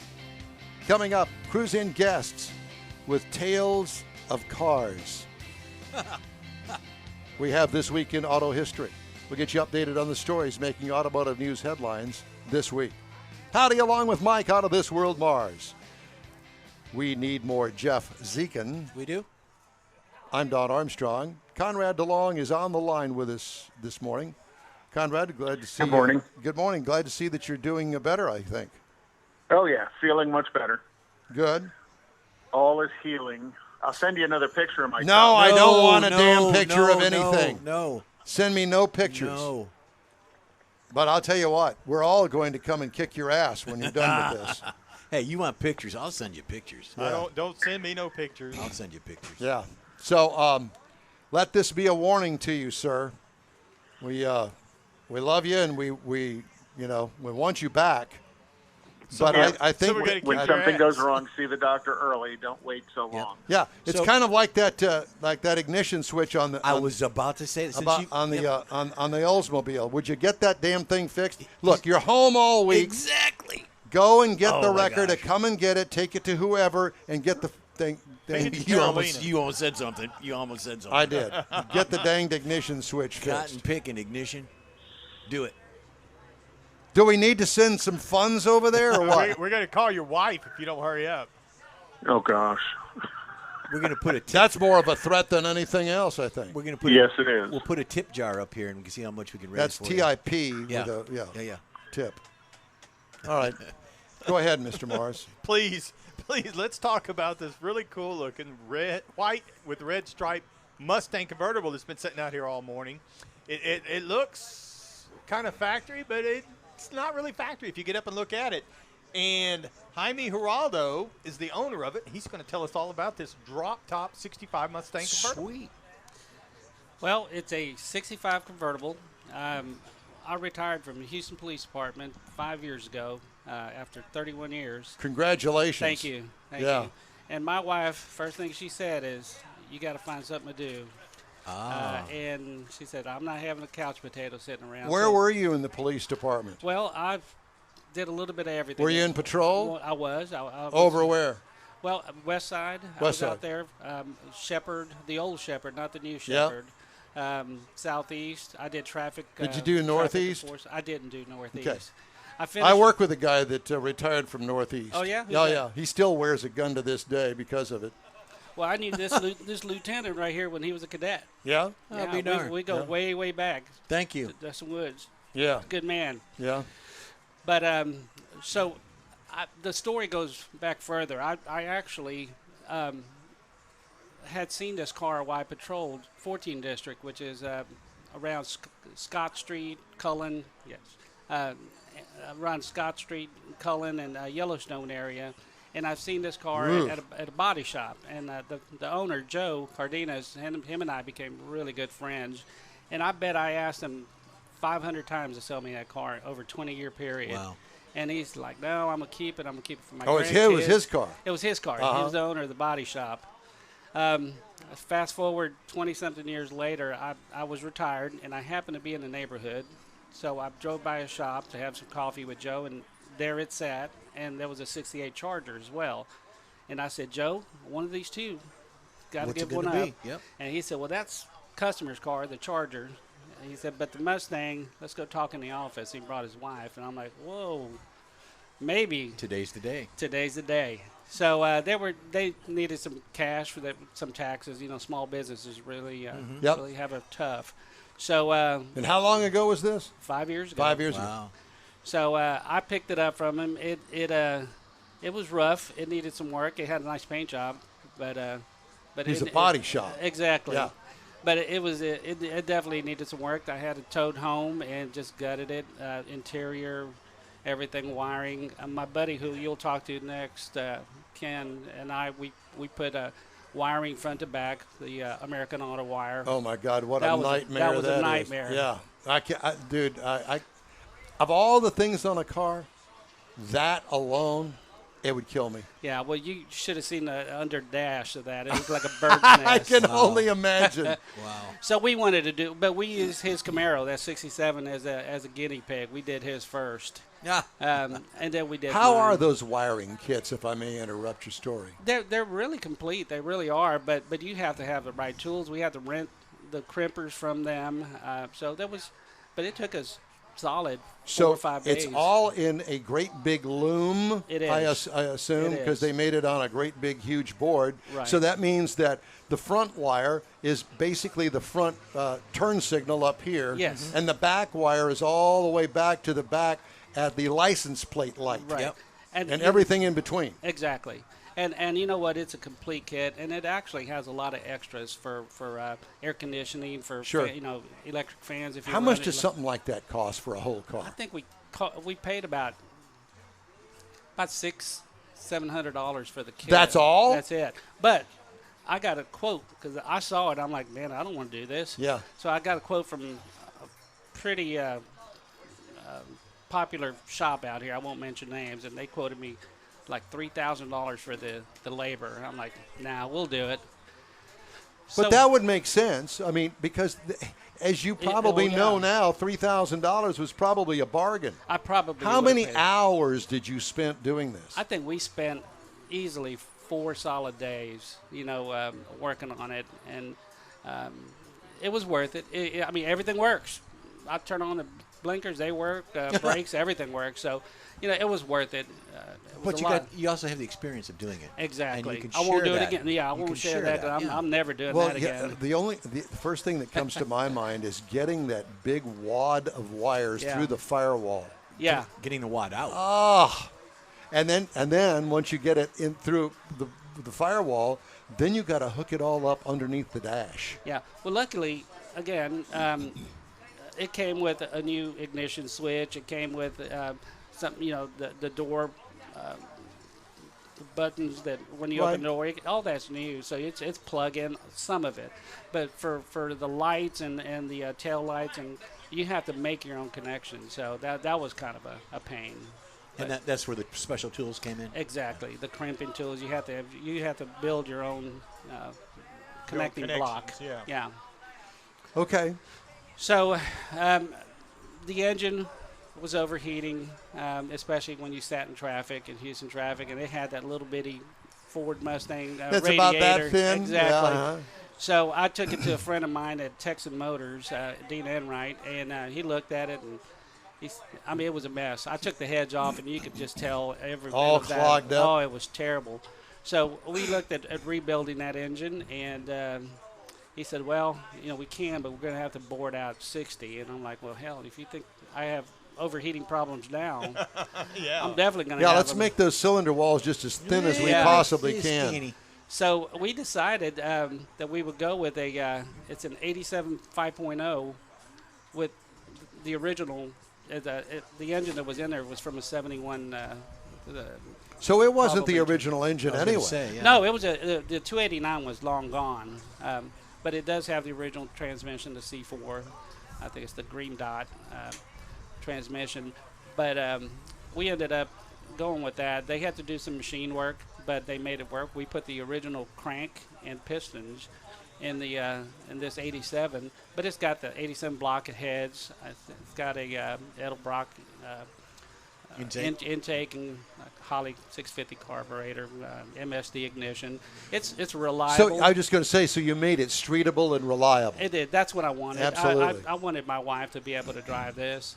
Good choice. And I added, power steering, power brakes. Brakes on these Mustangs. How about either. air conditioning? It's got it. It's got yeah, the original. baby. But it's got obviously not the original compressor, but it's got Vintage air? no, it's got the Ford. Oh, it's got the Ford. Ford under dash, and it works. It blows. Yeah. That thing's bulletproof. That thing will last another 50 years. Nice. But it's got a really nice stance to it. Looking at it, a lot of times it's sagging in the rear. Right. But it's very, very nice looking, Level. very modern It's looking. level. Yes. Yeah. Well, I replaced everything front to back. I mean, all the Well, you're not aprons. knocking heads anymore. So what you're doing is I'm taking it out on that. taking it out of the car. So, but it's the brakes on these old Mustangs. You either have one that really stops well and one that doesn't stop well. I have a friend of mine who's a sheriff's deputy. He's got a '68 Mustang who's got four-wheel drums, and it was stopping better than this. Oh, wow. So just recently, I put Willwood front, 4-piston, 12 and a half. Oh, How was that conversion? That was not bad. I mean, Well, was I think the hardest part was installing the booster. Yeah. Willwood doesn't do boosters, and they told me that. They said we don't typically, do boosters. Why don't they do boosters? Because they don't need them? Well, maybe, but I got kind of spoiled on the Sure. barely hitting the brake and stopping. Because, my car would stop with a Willwood system, but, you have to kind of stand on it. So what did you do for a booster? I called Willwood, and one of their techs talked to me. He said, look, the only one we recommend is a company out of California. So I contacted them, ABS out of California, and they built one for me. It's a two-stage booster, 7.5 inch, which fits right under there, with a Willwood master cylinder, and it's terrific. It's expensive, but worth the money. Okay. Well, what? Give me some disc money. What do you mean expensive? Just the booster and the master cylinder was right about $650, and then. Well, see, to me, and I know nothing. Yeah. But to me, that's a bargain. Yeah. To get what you want, you got to pay for it. Yeah. Oh no, I agreed. It was Fits well under worth the the money. hood. Works well with your slotted disc. Yeah. Rotors that you got out there that look good. Yeah. 4-piston calipers and 12.5 inch rotors on it. How long so did it take you to put all that on there? A day. That's all? Yeah.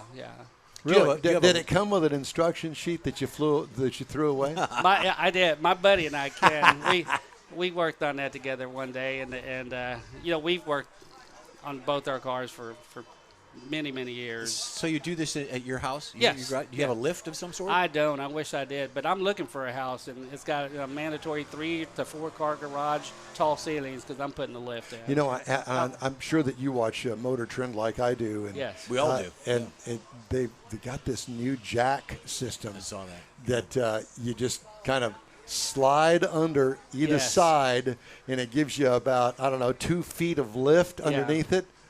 Ooh, I don't know how much it is, but I'm into that. Yeah.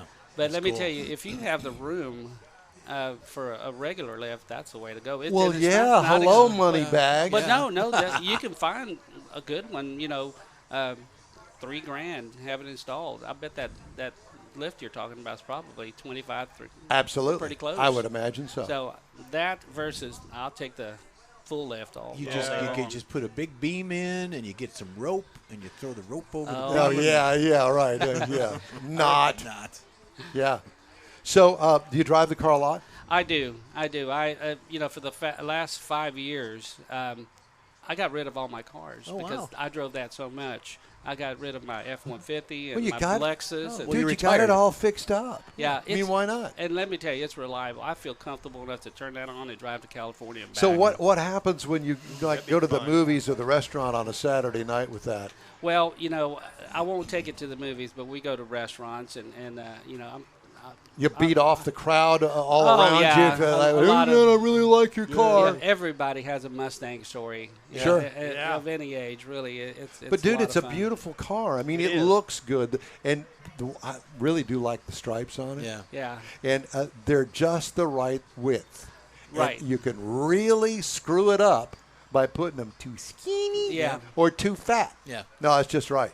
Yeah. Well, you talked about it looks original, but it's not. The original would have been blue stripes. Right. So No, Well, but you got that red matches interior. the But interior. exactly, it that's does. why I went with that. I mean, it just Blue stripes Yeah. on Well, the you red look at interior. the red stripes, the red interior, the red stripes on the tail lights. yeah. Yeah. I mean, there it you just looks. It looks really good. And I Yeah. have to compliment you. I don't know what kind of wheels you got. I can't really I was see about them. to ask, But yeah. they look good. It's on like the car. American racing or something. No, Bullet. I think so. Yeah, Bullet. Bullet. I mean, I wanted it to kind of look original, but Yeah. they're 17-inch wheels. Yeah. Wow, good. So they fit under there, and I have no issues. Now, the reason I don't have the rear end dragging is because I went with a 5-leaf leaf spring There in you the go. back, and it rides. I mean, every bushing, everything in that underneath the cars. I haven't been up 5 close, years but old. they look like Keystone Classics almost. Keystone Yeah, Classic had yeah. a Yeah, engine. they do. What does your wife drive? She drives a Murano now. She never drives this. She's afraid of it Okay. still. I mean, she's driven it one time, and I did all this so that she could, Yeah. power steering, power brakes. Yeah. It's a really nice car to drive. It's a driver. It is. And I mean, what I did for the last 5 years is I drove that all over Texas looking for good whiskey. Oh. That's my deal. Now we're talking. Hey, What kind of whiskey you like? Oh, I like Elmer T. Lee, Colonel Taylor, Elijah Craig Barrel Proof. I like the really you like the expensive stuff. but also the high proof stuff. I had some right next door at my daughter's birthday. We celebrated her birthday, and the manager brought over a bottle of Old Forester, 138 proof.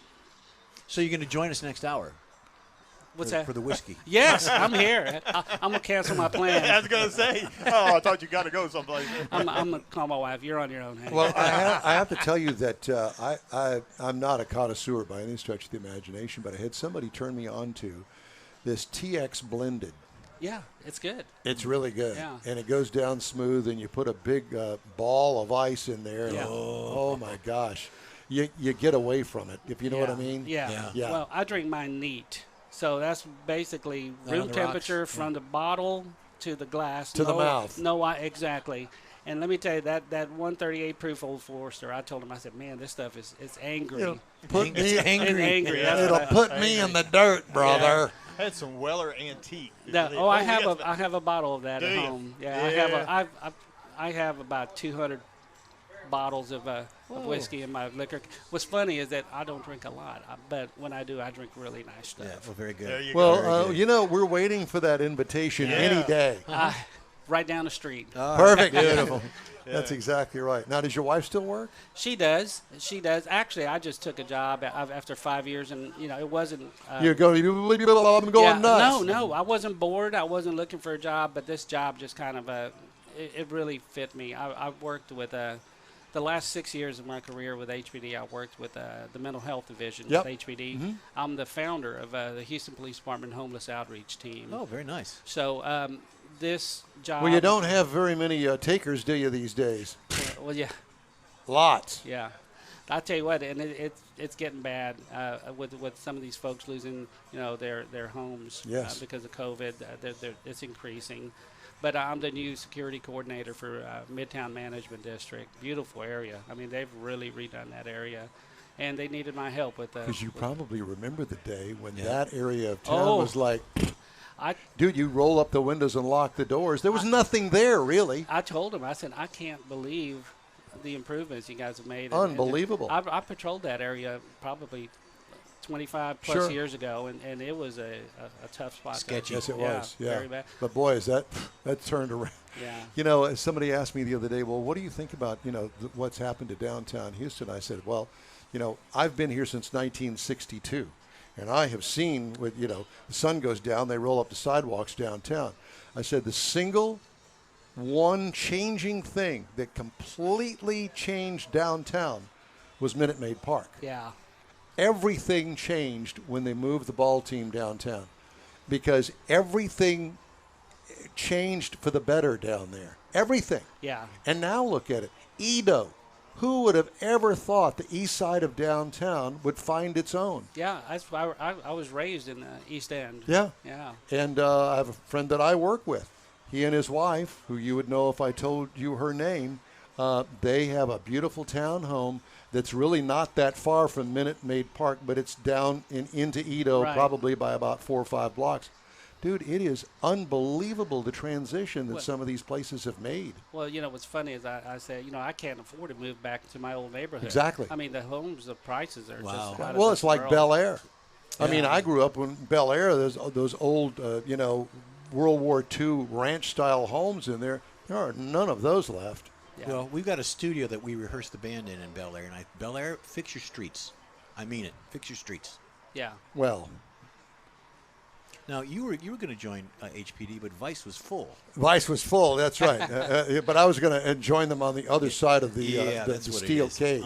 Well, I'm one of 12 kids, 10 boys, 2 girls. Out of the 10 boys, 8 police officers. Wow. Yeah, we're the largest sibling group in the country at one time. We're all retired or we're doing something else now. So that's always been a passion of ours. But Well, thank you. For your service. very well, much. thank Absolutely. you. Thank Yeah. you. I appreciate Yeah, it. yeah. I'm glad I'm retired today, let me tell you. Yeah, well, I worked with a retired guy that was in helicopters, and he came out of Northeast Patrol. And, dude, I have heard the stories. He says, I wish I could have had you to ride with me back in the day. Oh boy. I'm thinking, No. boy, I think I'm good. Yeah. Yeah, there was a lot of head knocking back in the days, and rightly so. Yeah. So, at any rate, thank you very much. Thank it's you. a real pleasure to meet you. Likewise. Thank Yeah, you for and having me. we'll be over there knocking on your door to get a ride and Some of an that whiskey. invitation over there for that whiskey. Yeah, all You right. bet. Yeah. Thank you so much. Thank you, gentlemen. Go buy a car. Yeah, exactly. All right, time now for This Week in Auto History. And Conrad has sent in his homework. It did. And, Thank you, Conrad. And Jeff's going to do that. Well, you're gonna work that thing right there. We're gonna put that down there. Thank you, Conrad. We appreciate you. By no means am I taking Conrad's spot, in case anybody's wondering. Okay, we ready? We weren't wondering. Rock Okay. and roll. 1899, Henry Ford resigned as chief engineer at the main Detroit Edison Company plant in order to concentrate on automobile production. In 1907, the first taxi cab took to the streets of New York on this day. The taxi is named after the taximeter, a device that automatically records distance traveled or time consumed and used to calculate fare. The term cab originated from cabriolet, one-horse carriage let for hire. I did not know that. Thank you for that. Good information. In 1912, the first double-decker bus appeared on streets of New York. Everything's in New York. On this day, traveling up and down Broadway. The double-decker originated in London with a 2-story horse-drawn omnibus. The vehicles eventually added roof seating. 2-story buses can still be seen today in the Big Apple, usually carrying busloads of tourists. Don't drop your wallet. 1935, Mrs. M.S. Moreau of Whitestone, New York, again New York, had the last U.S.-built Rolls-Royce Phantom delivered to her home on this day. Manufactured at Rolls-Royce plant in Springfield, Massachusetts, Rolls-Royce U.S. production only lasted 10 years. Now, I got to say something. Conrad's from the New York area, right? Yeah. Well, that's why. That's why he keeps going back He's there. going back there, yeah. He probably knew this Miss Moreau of Whitestone. 1937, Harvard University in Cambridge, Massachusetts became the first school to institute graduate studies courses in traffic engineering and administration. And that explains it all why traffic is, well, he wrote this, and that explains it all why traffic is always screwed up. I got that. Got the punchline. Yeah. 1984, after close to 30 hours of deliberation, a jury unanimously acquits the former automaker John Z. Delorean, we talked about that earlier, of 8 counts of drug trafficking. A Detroit native and the son of an auto worker, Delorean began working for the Packard Motor Company, and as an engineer in 1952, he rose quickly to Packard and later at General Motors, GM, where he moved in 1956. At GM, he managed both Pontiac and Chevrolet divisions before becoming vice president in 1972. Thank you for that, John. 1985, the last episode of the television show Dukes of Hazzard aired on This Week. concluding a successful 5-year run, aside from Bo, John Schneider, Luke, Tom Wopat, and Daisy, Catherine Bach. Ooh, Daisy. I have a pair of her shorts. You're wearing them I'm right now. wearing them right I know, now I see without that. any underpants. Ooh, oh, my goodness. There are children in the audience. The star of the show was a General Lee, a 1969 Dodge Charger. The specially customized car became a favorite of fans, and a large portion of each show was devoted to car chases and jumps, sort of like your life, Mike. The stock horn was replaced with a special horn that played the first 12 notes of Dixie. And lastly, in 1988, director Francis Ford Coppola critically acclaimed biopic Tucker, The Man in His Dream, premieres in U.S. theaters, starring Jeff Bridges as the brash Chicago businessman turned car designer Preston Tucker, who shook up 1940s-era Detroit with the streamlined, affordable car of tomorrow. And that's it for This Week in Auto History. Thank you again, Conrad. All right, a couple of headlines making stories this week. Stories making headlines. Yeah, Either way, that way, yeah. It's kind of like race car. Did you know race car spelled backwards is race car? Yeah. A cybersecurity flaw in software designed by BlackBerry. Remember BlackBerry and people that have those BlackBerry phones? Yep. Oh, I swear by my BlackBerry phone. Uh-huh. I can't live without it. Yeah, well, Yep. they don't make the phones anymore, but they still make software. Huh. Interesting. Well, a flaw in the software designed by BlackBerry could put at risk cars and medical equipment that use it and expose highly sensitive systems to attackers, the U.S. drugs regulator and a federal agency said. The warning came after the Canadian company said that its QNX real-time operating system has a vulnerability that could allow an attacker to execute an arbitrary code or flood a server with traffic until it crashes or gets paralyzed. Huh. I know some people like that. Software is used by automakers including VW, BMW, and Ford in many critical functions, including advanced driver assistance systems. Be on the lookout for that. Toot, toot. The issue does not impact current or recent versions of the QNX, but rather versions dating from 2012 and earlier. No customers have indicated that they've been impacted yet. Ask, what is that cell phone company that got hacked? T-Mobile? T-Mobile. As part of Toyota Motor Company's first major round of global production cuts since the semiconductor shortage began, North American factories alone will lose up to 170,000 vehicles through September because of the raging COVID-19 pandemic and ongoing supplier disruptions. Steep cuts in August output will impact all of Toyota's assembly plants in the U.S., Mexico, and Canada, except for its San Antonio factory, which produces the Tacoma and is preparing to launch the next generation Tundra. Sweet. And Ford Motor Company said Wednesday it'll temporarily shutter its Kansas City assembly plant that builds its best-selling F-150 pickup truck due to the semiconductor-related parts shortage as a result of COVID-19. The one-week shutdown will begin this coming Monday, adding it will also cut a shift on Saturday. So it just gets worse all the time. And speaking of which, the tally for worldwide production cuts resulting from microchip shortages rose by more than 100,000 vehicles. AFS estimated the total of lost vehicles at 5,960,000 vehicles Wow. to date. Holy smokes. For auto plants in North America, the tally of auto cutbacks to date rose 71,000 from a week earlier. Wow. Man. We're in trouble. Yeah, we are. All right. Time now for a quick break. We'll be right back. You're on the In Wheel Time Car Show. Whether you own a newer car or want to keep your older one humming along for a while longer, think of Bayway Chrysler Dodge Jeep Ram, Bayway Chevy, and Bayway Lincoln to keep things in tip-top shape. From oil changes to major repairs, you can depend on the highly skilled service pros at Bayway Chrysler Dodge Jeep Ram, Bayway Chevrolet, and Bayway Lincoln to perform fast, efficient service to keep your investment running strong. For all your service needs, remember Bayway. Schedule your next appointment online anytime. Bayway, keeping it original.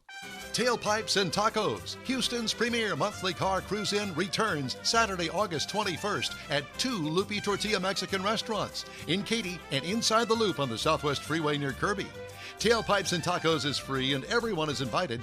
You'll see collector cars, hot rods, customs, magnificent originals, and resto mods at 2 locations.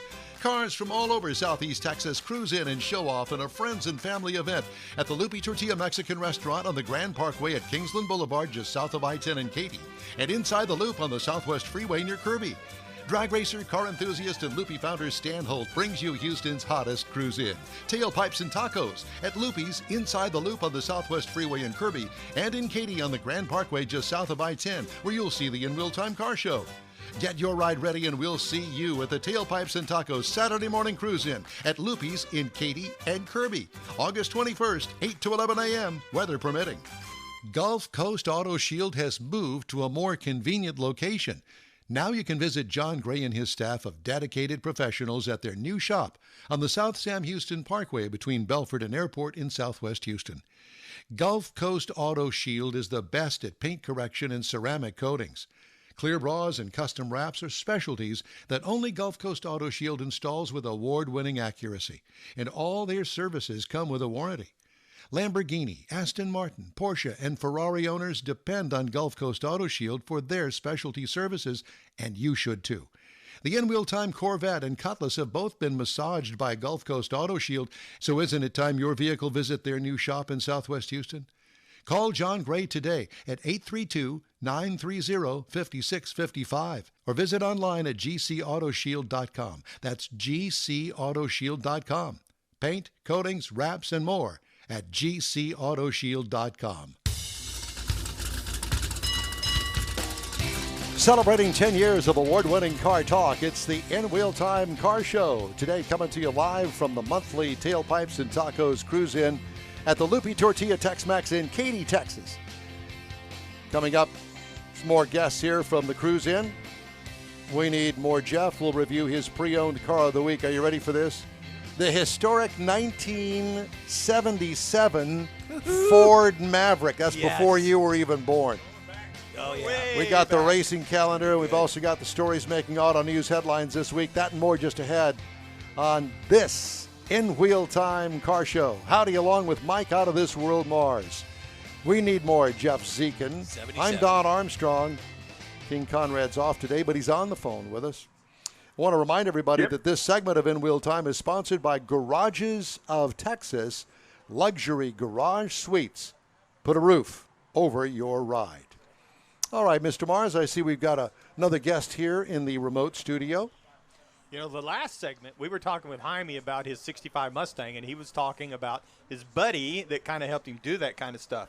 Well, joining us now is his buddy. Is his buddy, Ken Van Kroon, he's here to defend himself and tell us about his 67 Camaro that's sitting out there next to Jaime's Mustang. Is it gray or black? It is gray. Gray, with black stripes on it. Yes, sir. You know, I have to tell you that I've always liked that subtle badassness of cars like that. Almost sleepy. I had a 77 Corvette that I ordered from the factory, and it had kind of a midnight blue paint job on it. Oh, yeah.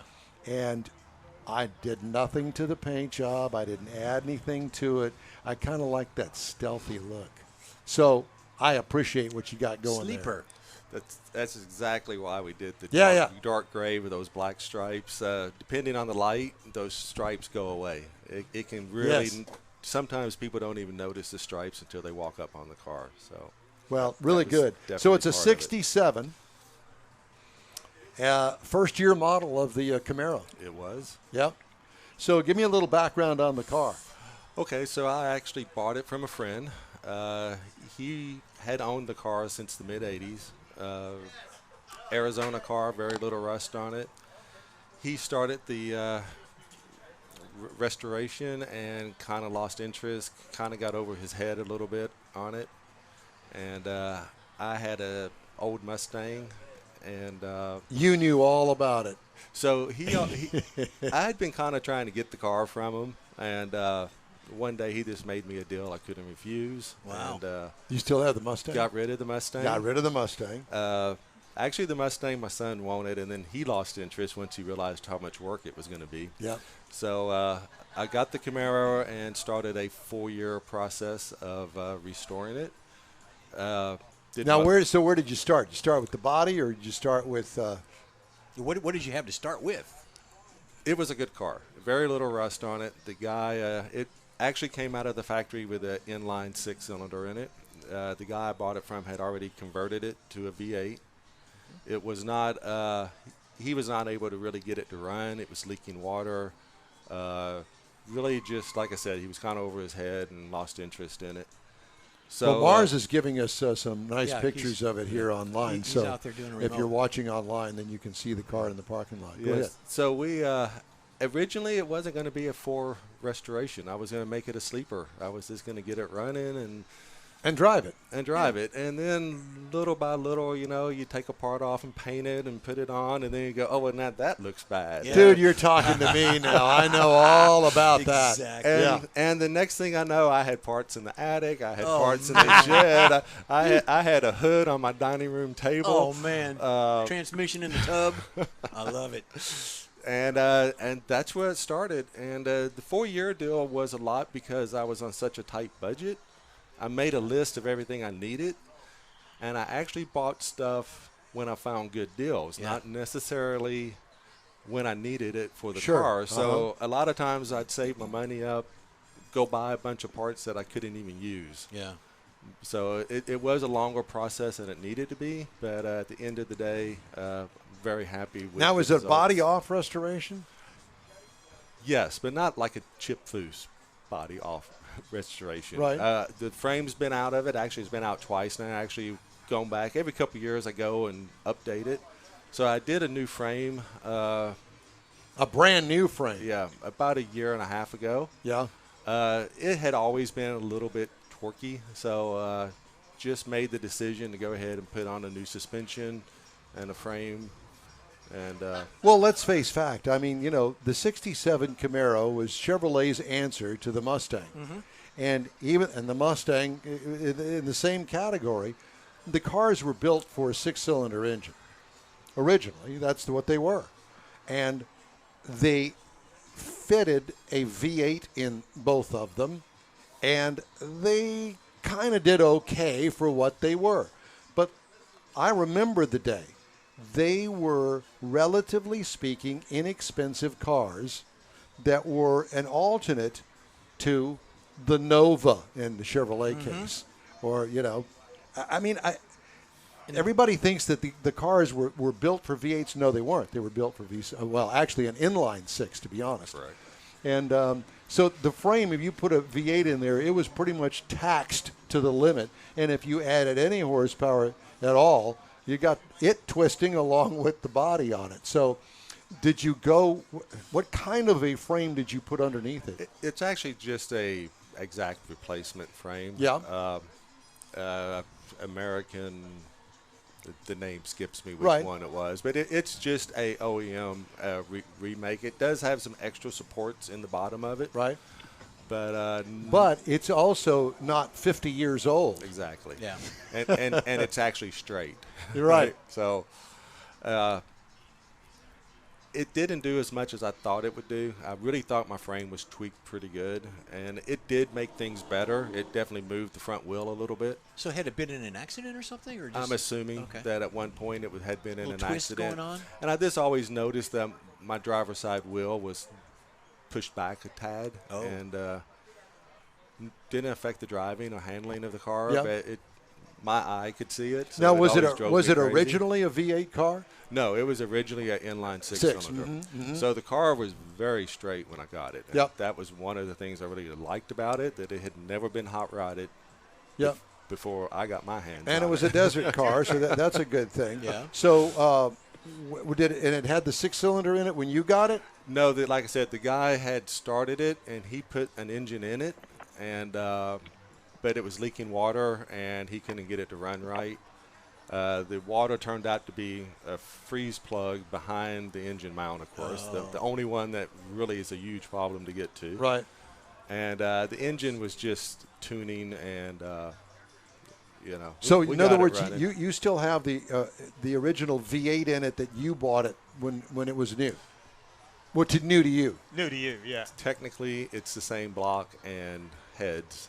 Almost everything else has been changed. Oh, he's been holding back. Yeah, because he said it he's came with jacked an inline. with it. He's tweaked He it. said it came with an yeah, inline he's, 6. Yeah, Yeah, so he's still trying to keep it a sleeper. He's that guy that you run into on the street. Well, I really haven't done a whole lot to the motor, but it sure does whip your ass. But I'm doing sub 10s. No, but I haven't really done anything to it. It's not sub 10s, but it is a healthy car, no question. It used to be originally built it as a hot rod. Is it a 350 in it? It's a 383 now. 383 now. It's a stroker motor. It's a stroker. At one time, it had a huge cam in it.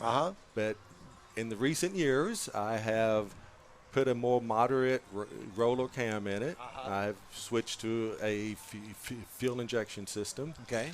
I've added AC. I've added power brakes. I've added a stereo to the car. How you did you ruined it? Streetable. ruined it? Made it more fun. How made did- it more usable. How did your conversion from carbureted to fuel injection go for you? Pretty good.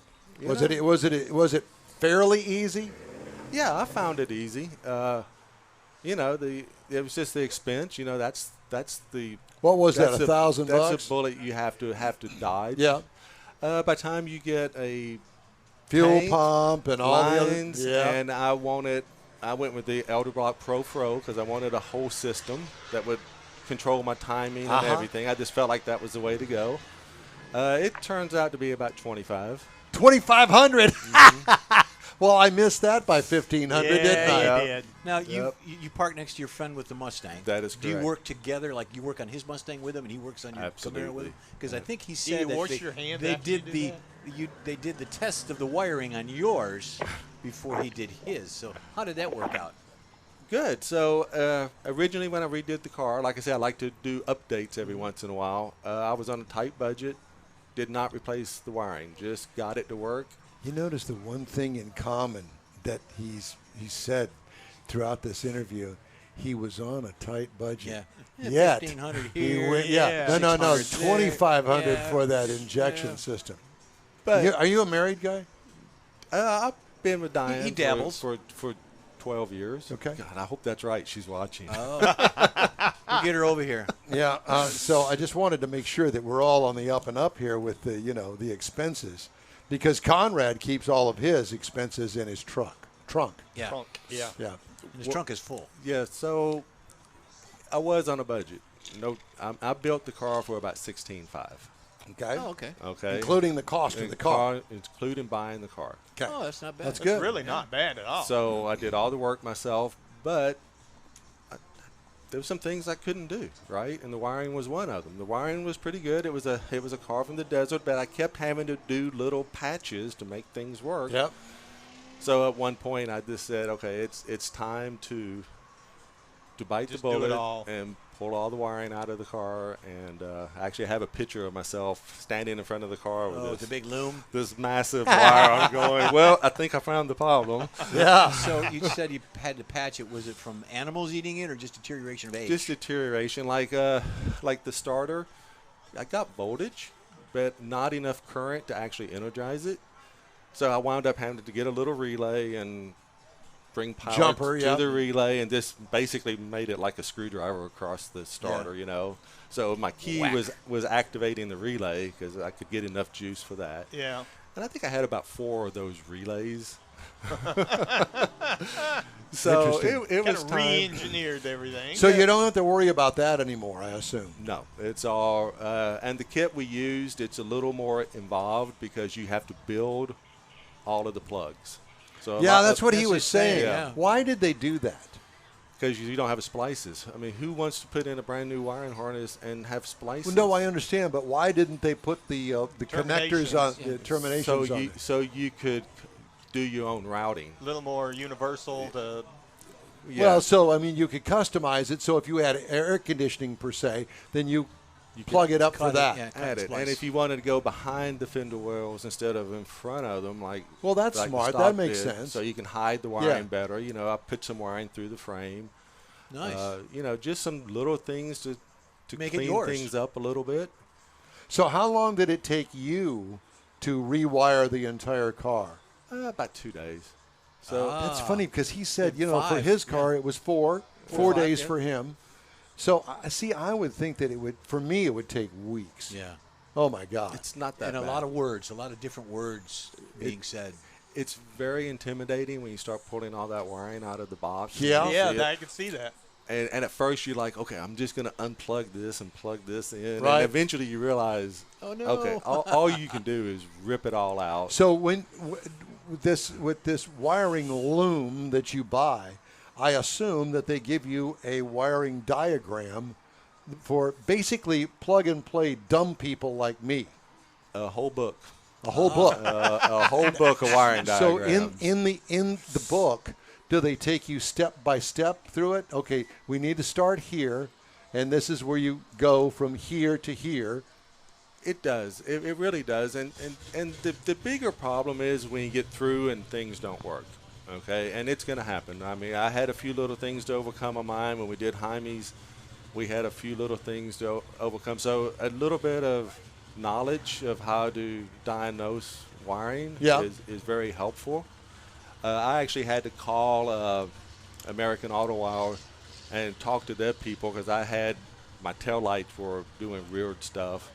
And that turned out to be I took a shortcut and I didn't replace the plug on my steering column. And they recommended that, and you didn't do it. And I didn't think I needed to because I was using the stock column. Yep.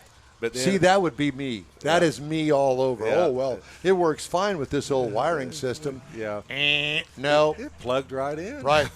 But that came back to bite me. So now, do they sell that steering column plug? It came with the kit. It came with the kit. You just decided not to use it. I decided I was smarter than them. Gotcha. Well, that doesn't always work. Those are the kind of problems that I would run into. And I would blame it all on Jeff because Jeff would be there helping. Yeah, I'd be pushing the buttons. Yeah, well, I had Jaime there with me, so it wasn't bad. You shouldn't be afraid of it. Okay, have a friend. I know I have another friend doing a '65 Mustang, and he got into quite a bit of trouble, but he was mixing wiring harnesses. That would not be good. And it took me quite a while to get in there with my voltmeter It's like and baking a figure cake. out what You can't happened. mix that up. Yeah, it was tough. His was a lot tougher to figure out. What do you do for a living? I work on DNA instrumentation for a large biotech company. Okay. DNA instrumentation. So do we give samples at the end of the show, or DNA? Yeah. Okay. DNA. What did I say? TNA, I thought you said. No, I didn't say TNA. Oh. I was thinking. Like. I was thinking that, but I didn't certainly. All right. No, that was that's what you said, buddy. TNA. I didn't say Bring it. Conrad I may have up. thought it, but I didn't say it. Where's Conrad? Yeah, it was Conrad that changed my words. Conrad. Conrad did. TNA. Hey, perhaps it was. Oh just yeah, me. it's always my fault. Hey, you're the one that's married, not me. Yeah, and if you're not in the meeting, you are the subject of the meeting. Yeah. Well, Don, you've tried it 3 times and failed all 3. Well, The does DNA that or the surprise TNA? you? No, because there's only room for one diva in your house. Oh. and I'm in. Oh my gosh! All right. Well, we need to take a quick break, so I want you to stay with us. Everybody, just hang on because we got this very important message I want to play. Garages of Texas offers first-class luxury garage suites to keep your collection in a safe, secure location with 24-hour access. You'll love your own private space that's developed with other like-minded enthusiasts in 2 Houston area locations, in Katy and the Woodlands. Visit garagesoftexas.com to see how other enthusiasts have designed their motor vehicle man cave. But you need to act fast. These properties are almost sold out. Visit garagesoftexas.com for full details. Join the Garages and Gearheads Having Coffee Cruise-In at the Katy location, August 28th, 9 to 11 a.m. By the way, Mr. Mars. Yes, sir. 3 bags full. It's the cruise-in thing next weekend at the Garages of Texas, so don't forget that. Are we going there? We're not. I don't think we're going there, but I think that You can go there, but we're just not part of the show. we're not. Yeah. Oh, yeah, But yeah. Don't I was forget hoping that. we could. Well, you can. You can go. We'll be back in the studio next No, week. I like the studio. I like this bumper music.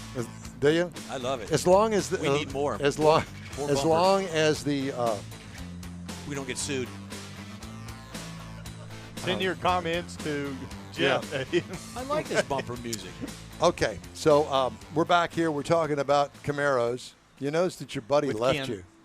Yeah, he bailed. Did you notice that? I did. He hauled. Yeah, see, Ken was actually going to be here at the 10:30 segment, but his buddy had to leave, and being the good guy he is with a Camaro, he let the Ford go first. Oh. Oh. Yeah, it works out. That way, if he's broke down, I can give him a ride. Yeah, you can follow him up. Yeah, there you go. If I would have went first, then he may have never made it home. There you go. See, thinking about your buddy, and that's the way you got to do It's it. always about the other guy. Exactly. So, are you a member of a Camaro club? I am not. No. Why not? Don't need it. Don't really know. I never really, I go to a lot of the events, but never really turned it into a thing. Yeah. Just Well, I enjoy doing what I love this show particularly. It's short. It's in the morning. Yeah. We just get to hang out for a bit with the other car guys, and Yeah. No, I get it. it's not an all-day thing. Yeah. That's why we like it. Yeah. Well, I have, even though I have a Corvette, and originally way back in the day, I was a member of the Corvette Club, and I still have some lifelong friends that I met there and appreciate all of that. But I cannot imagine being in a Corvette club today. I mean, I have a Corvette that's 20 years old, for one, so I'm kind of that midlife kind of guy in that aspect of it. But in my age, I'm in the older aspect of it, so I don't know I don't even know what a Corvette club makeup looks like today. So I can relate to you. Is it because of the maintenance and the upkeep No, of the vehicle? Or? No, it's not that. I don't know what it is. I guess I'll have to. Your car is pristine. You keep it covered. I mean, it's I a know, gorgeous car. and thank you, but it's not that. Do I have time to participate in the events? Well, that's really the thing about it is, when you go to something like that, you kind of feel like you ought to participate. You ought to be part of it because that's the idea. And then what can I do to help? Well, I've got this car show that takes up, as you well know, a lot more time than people think. Yeah. And especially Mars, because Mars is the one that really deals with all the video and all of that. And then Jeff. And then there's Jeff. Yeah. And David, who just show up to, show up their star status. Yeah, it just shows up. Both of them show up and push a few Conrad. buttons. Conrad doesn't even come in now. He just phones it in now. That's right. Phoning it in. The other thing with Conrad is that what we don't know is that Conrad does most of the Facebook postings throughout the week. I hope he's doing it today because I'm not. Well, we all have our parts. Yeah, and they're all intense it's a team in their effort. own way. Any of us is gone, something doesn't work quite right. Yep. I do remember one thing that during when I was a member of the Corvette Club decades ago, is that a friend of ours needed to lift a body off of a frame back in the day. Oh man! And so we all went over to his house. We all did it, and 5 minutes later, we're done. So there's that aspect of it. You need some help doing this or Need doing some that. muscle. Network, camaraderie. So that part of it was good. And once a month there was liquor involved at a meeting. That it was seems good. to go with you everywhere. Well, once a month here there's liquor too. Is there? At Lupe Tortillas. Well, you just I'm haven't. surprised. No, this you've is got an my empty. shocked You've look. got an empty cup up there. Yeah, that's a Jeff cup. That is not a Jeff cup. Don't start with me. So, what do you got in store for the Camaro now? I don't really know. I think the next thing will probably be a trip back to the body shop. Man, what are you going to do? That's something I can't do. Well, the paint's going on 12 years old. Well, that's just a buff. But it looks good. And there's starting to be, some blisters. Just little things I'd like to address before they turn into big things. Did you hear our advertisement that we just did with Gulf Coast Shields? Yeah. Gulf Coast Auto Shield? Yeah. Well, I think that he's talking about something a little bit more integrated than that. Well, you can get it looked at. You Needs can to get run a by little there. deeper. Yeah. So, Say, hey, give me some what are you pointers. thinking? Quarter panels or door panels or? Just go down to those blisters and pop them off. Figure out what's going on underneath there. Maybe put in a little new metal there, and then I don't think it'll be a whole new paint job, just a touch-ups here and there. So Fix all the chips is that and- gray paint in a paint code somewhere? It was supposed to be, yeah, but it's not. As I found out the last time I had to do some paint work on it, and I gave the body shop the paint code, and they called me over and they sanded the car down, and they said, "This is the paint code you gave me. This is what it is. This is what it is." Yeah. And he was able to match it, so he now has the paint code. So I probably kind of locked into him. Yeah. So I'll probably take it back to him and have him fix it up for me. There you go. So, yeah. So you know your limits. Oh, yeah, I'm not a painter. Yeah. You know, I could probably do the body work. I'd probably feel okay cutting it and putting in new metal. You're a mud man. Yeah. No, I do metal. I would cut it out and you would fabricate it and rather try than to mud it. Man, weld you're in a lot something. braver than me. So I did a lot of that on the car early on. There was, like I said, classic places for GM, early Camaros. The vent by the windshield is where all the water drains, and it comes out at the bottom of the fenders. So that gets packed with leaves and mud and rust there. So I had some rust there. I had some rust at the back wheel wells. So I did all that myself. I took the fenders off and cut it and patched in new metal. Wow. So Bond. We're coming over to your house Bondo. then. yeah. So it wasn't great. I know the body shop, when they did it, they probably had to go in and do a little tweaking on it. Yeah. But back quarter panel, they did quite a bit because I did it in my garage. It was the wintertime, and I was just trying to piece the pieces in. And it looked pretty good this close, right? But in the spring, when I rode the car out, the sunlight, it wasn't necessarily a round opening anymore. Got it. So when I took it to them, I wanted them just to do what I was doing, but they actually replaced most of that quarter panel. Well, listen, man, it's great talking to you. Thanks so much for Appreciate sharing it. your story. Yeah, you bet. Great car. We love it.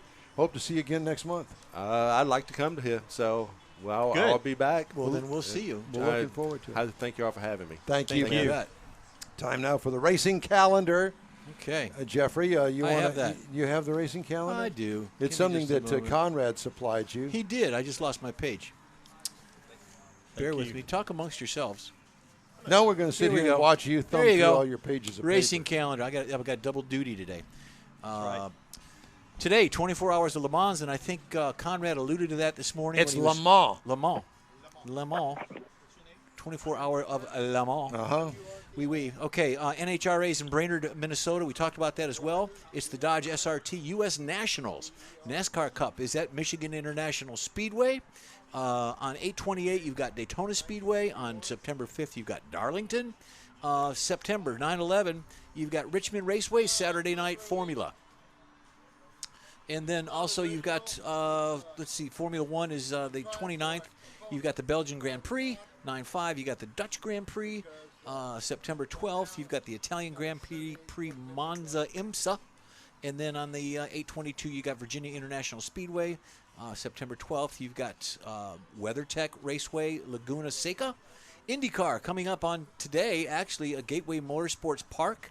September 12th, you've got Portland Raceway, and then on September 19th, you've got WeatherTech Raceway, Laguna Seca. All right, now time for this hour's car review. It's the pre-owned car of the week. Who are we going to get Jeffrey to do that? Zekin. Yes. We need more Jeff. Has the 1977 Ford Maverick. Okay, let's see what you got. The Ford Maverick is a compact car manufacturer. Is manufactured by Ford Motor Company for the model years of 1970 through 1977. In the United States, originally as a two-door sedan, employed a rear-wheel drive platform. Originally, Two-door is not a sedan. Well, it's what they called it back then was a two-door sedan, and it was originally on the 1960 Falcon platform, which eventually became a four-door for the Maverick. And it also was the basis for the Mustang. Yes, well, that's comparable. We're going to get to that. Maverick two-door sedan was from 69 to 77. The four-door was from 71 to 77. The Maverick Grabber, which that was your nickname, wasn't it, Grabber? 1970 to 1975, and then the Maverick Stallion was 76 only. It was manufactured and assembled in the U.S., Venezuela, Canada, Mexico, along with Brazil from 73 to 79, specifically for that market, because they didn't make them after 77 in the U.S. Over 579,000 Mavericks were made in 1970, which was almost as many as the iconic Mustang for the first year. The Mustang did 619,000. The Maverick was originally designed to compete with other car imports such as VW Beetle and the Japanese contemporaries. The name was derived from the word unbranded range animal. Unbranded range animal, that's the Maverick, with the emblem featuring a long-horned head cow. Go figure. The Maverick design was based on the earlier Falcon. It was phased out due to the Mustang's popularity. So there you go.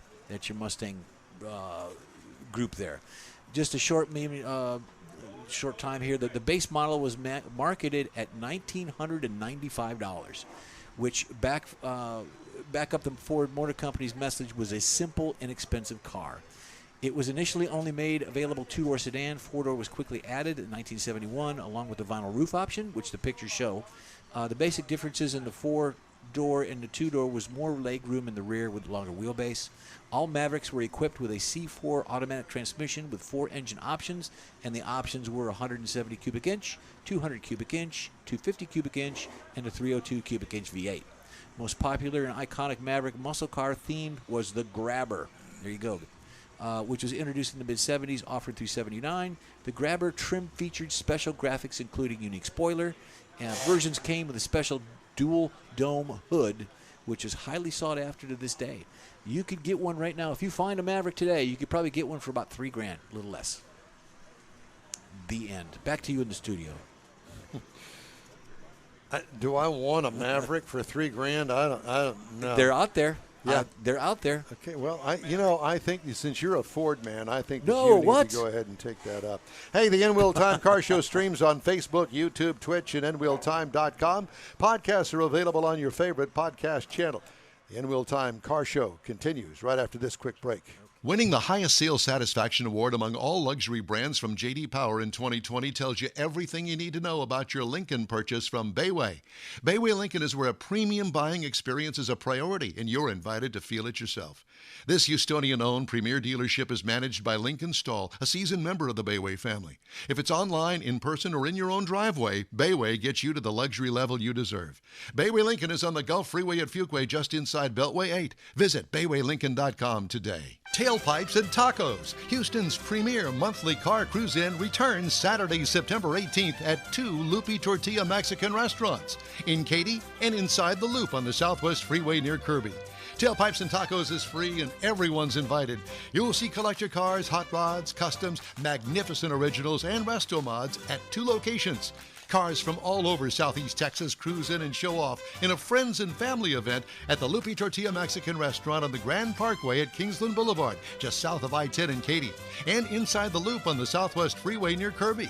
Drag racer, car enthusiast, and Loopy founder Stan Holt brings you Houston's hottest cruise-in, Tailpipes and Tacos, inside the Loop on the Southwest Freeway in Kirby, and in Katy on the Grand Parkway just south of I-10, where you'll see the In Wheel Time Car Show.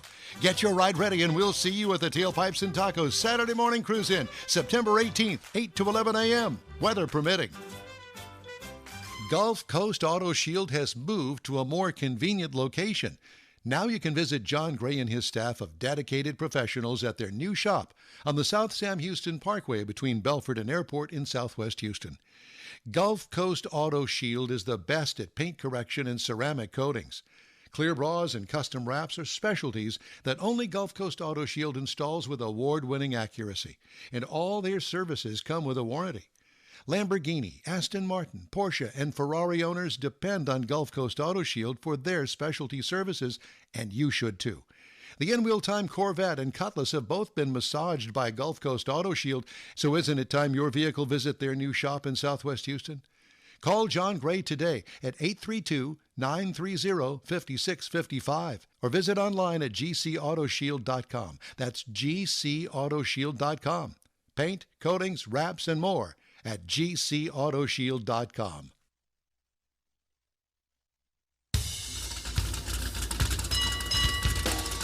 Celebrating 10 years of award-winning car talk. This is what this is, a celebration. It's the In Wheel Time Car Show. Today, Coming to you live from the monthly Tailpipes and Tacos Cruise In at the Loopy Tortilla Tex-Mex in Katy, Texas. Coming up, another guest here from the collection of fine cars here at the Cruise In. We'll have the car clinic. We got this week's automotive news headlines. Howdy, along with Mike out of this world, Mars. We need more Jeff Zekin. The fabulous David Ainsley. I'm Don Armstrong. King Conrad's on the phone with us. We were hoping to hear from Stan Holt, but I just got a text from him about 20 minutes ago. He says, short rain delay, I have a few minutes, followed by sorry, they're calling us to the lanes. Super stock to the lanes. So he is in Brainerd, Minnesota, racing as of this morning before racing started. He was qualified number 6th in the super stock category. Is it the Friday, Saturday, and Sunday afternoon? Yeah. At the dragway. Well, yeah, I think that they've been there pretty much all week. Yeah, I think they got up there like on Wednesday. Oh. Headed out. They had to be there on Tuesday or Wednesday. Yeah. So are the Emmons brothers up there as well? I don't know whether the Emmons are up there or not. If Stan, and I think that I think Dale said they were leaving on Monday. Yeah, they had to be there either Tuesday or Wednesday to tech in. Correct. And then what? Indy's next week, the week after, or 2 weeks after? It's 2 weeks. 2 weeks after. Yeah. So, at any rate, they're making the rounds in a cooler part of the United States. I think high temperature today in Brainerd is like 85. All right, Mr. Mars. Definitely cooler than here. And speaking of cool. Out there in the back parking lot, there's kind of a unique vehicle for coming out here. It's not really it's not a muscle car, but it is a 1951 MG that's kind of a survivor, kind of original, kind of got a nice story to go with it. And Curtis Grider is the owner that's going to tell us about it. Howdy, Curtis. Hello. It's a 51 MG. Yes, sir. It's got a 78 Ford Pinto drivetrain in it. Why? That's what it had when I bought it. My plan is to do a 93 Mustang drivetrain and fuel inject it so that it's... You got a V8? 4-cylinder. A 4-cylinder. 2.3. Got it. And I'm going to put the T5 in it, and I want to do disc brakes all the way around so that it's a little more drivable. It's... 1950 brakes in the front and 78 in the back, and they don't agree with each other all the time. So I assume that the drums probably want to lock up when you actually. It's a pick on which one wants to lock up at a different time. It's never the same one twice. Yeah. It's bump it, feather it, hit it. Yeah. You know. Wow. So, how is that 51 MG to drive? I have to tell you that from my experience, of course, a 51 MG meant that it was probably designed either prior to World War II or right after World War II. It was prior to World War II. That was the only tooling they had after World War II, and they just kept producing the same car. Yeah. It drives actually fairly well. It does? Yes. On the freeway, it's a little darty because you have no camber or caster adjustment. But that's why I'm wanting to upgrade the suspension so that I can get it where I can drive it on the freeway. My goal is to go to the small car shows in the little towns around. Yeah. And take my wife out and go country cruising. Oh yeah, sure. Knickknacks. It's my Harley replacement. I got to where my legs were messing up and I couldn't ride my Harley anymore. Well, I sure am glad that you graduated from the Harley to four-wheels. Yeah, you go. Yeah, I figure if my leg falls asleep in this, I can sit there till it wakes up and I ain't gonna fall over. There you go. Now, from here, the distance to me that looks like a Morgan. No, it's an MG. It's an MG. It's the TD is the classification, the MGTD. And also, didn't they also make a Bug-Eye version?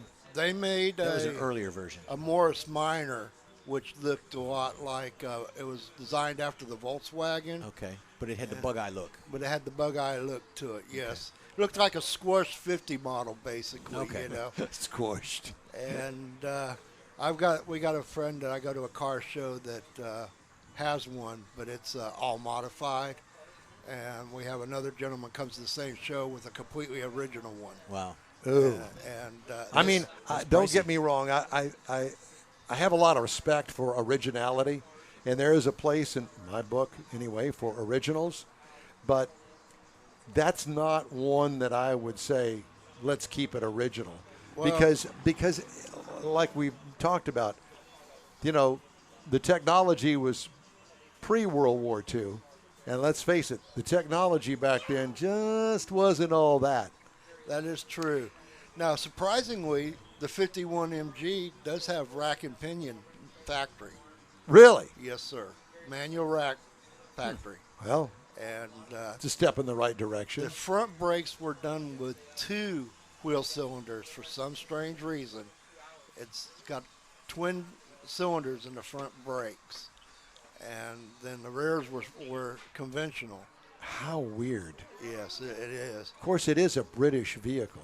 Yeah, and the reason I bought it, the guy that was selling it. You were trying to torture yourself with this car? Or? No, his I wife. can't. He I put his can't. wife in it. I can't leave nothing alone. Uh-oh. And since this one already had a Pinto drivetrain in it, I can't hurt it. Yeah. So, all I'm going to do, I'm going to try and get fuel injected. I'm going with motorcycle high boosted throttle bodies on the 4-cylinder, and going to go with fuel injection. Going to redo the front suspension, 4-wheel disc braking. How long have you had this car? About 3 years.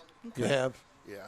So you've been kind of tinkering. Yeah, making a plan, as it were. I've been gathering parts. Have you? Yes, I've Yeah. got the motor, I've got the rear end, I've got the transmission. I have to shorten the rear end 9 inches to fit under the car. Do you do the work yourself, or you have a shop? Most of the work I do myself. Okay.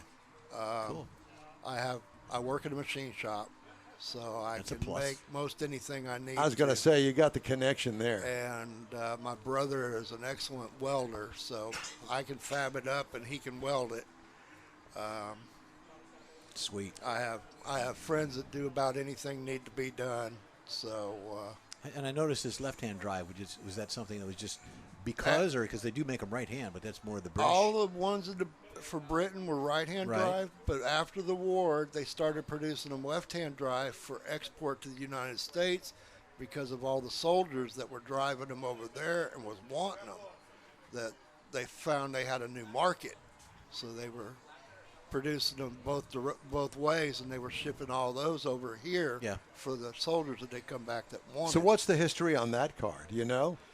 Not really. I bought it from a used car lot, and the guy said he'd had it about 2 years and nobody come look at it because he had Pinto motor listed as as what was in it. And I'm like, well, if you'd have listed it as a Lima 2.3, you'd have had a few people look at it, but the Pinto had such a bad stigma as the car explodes.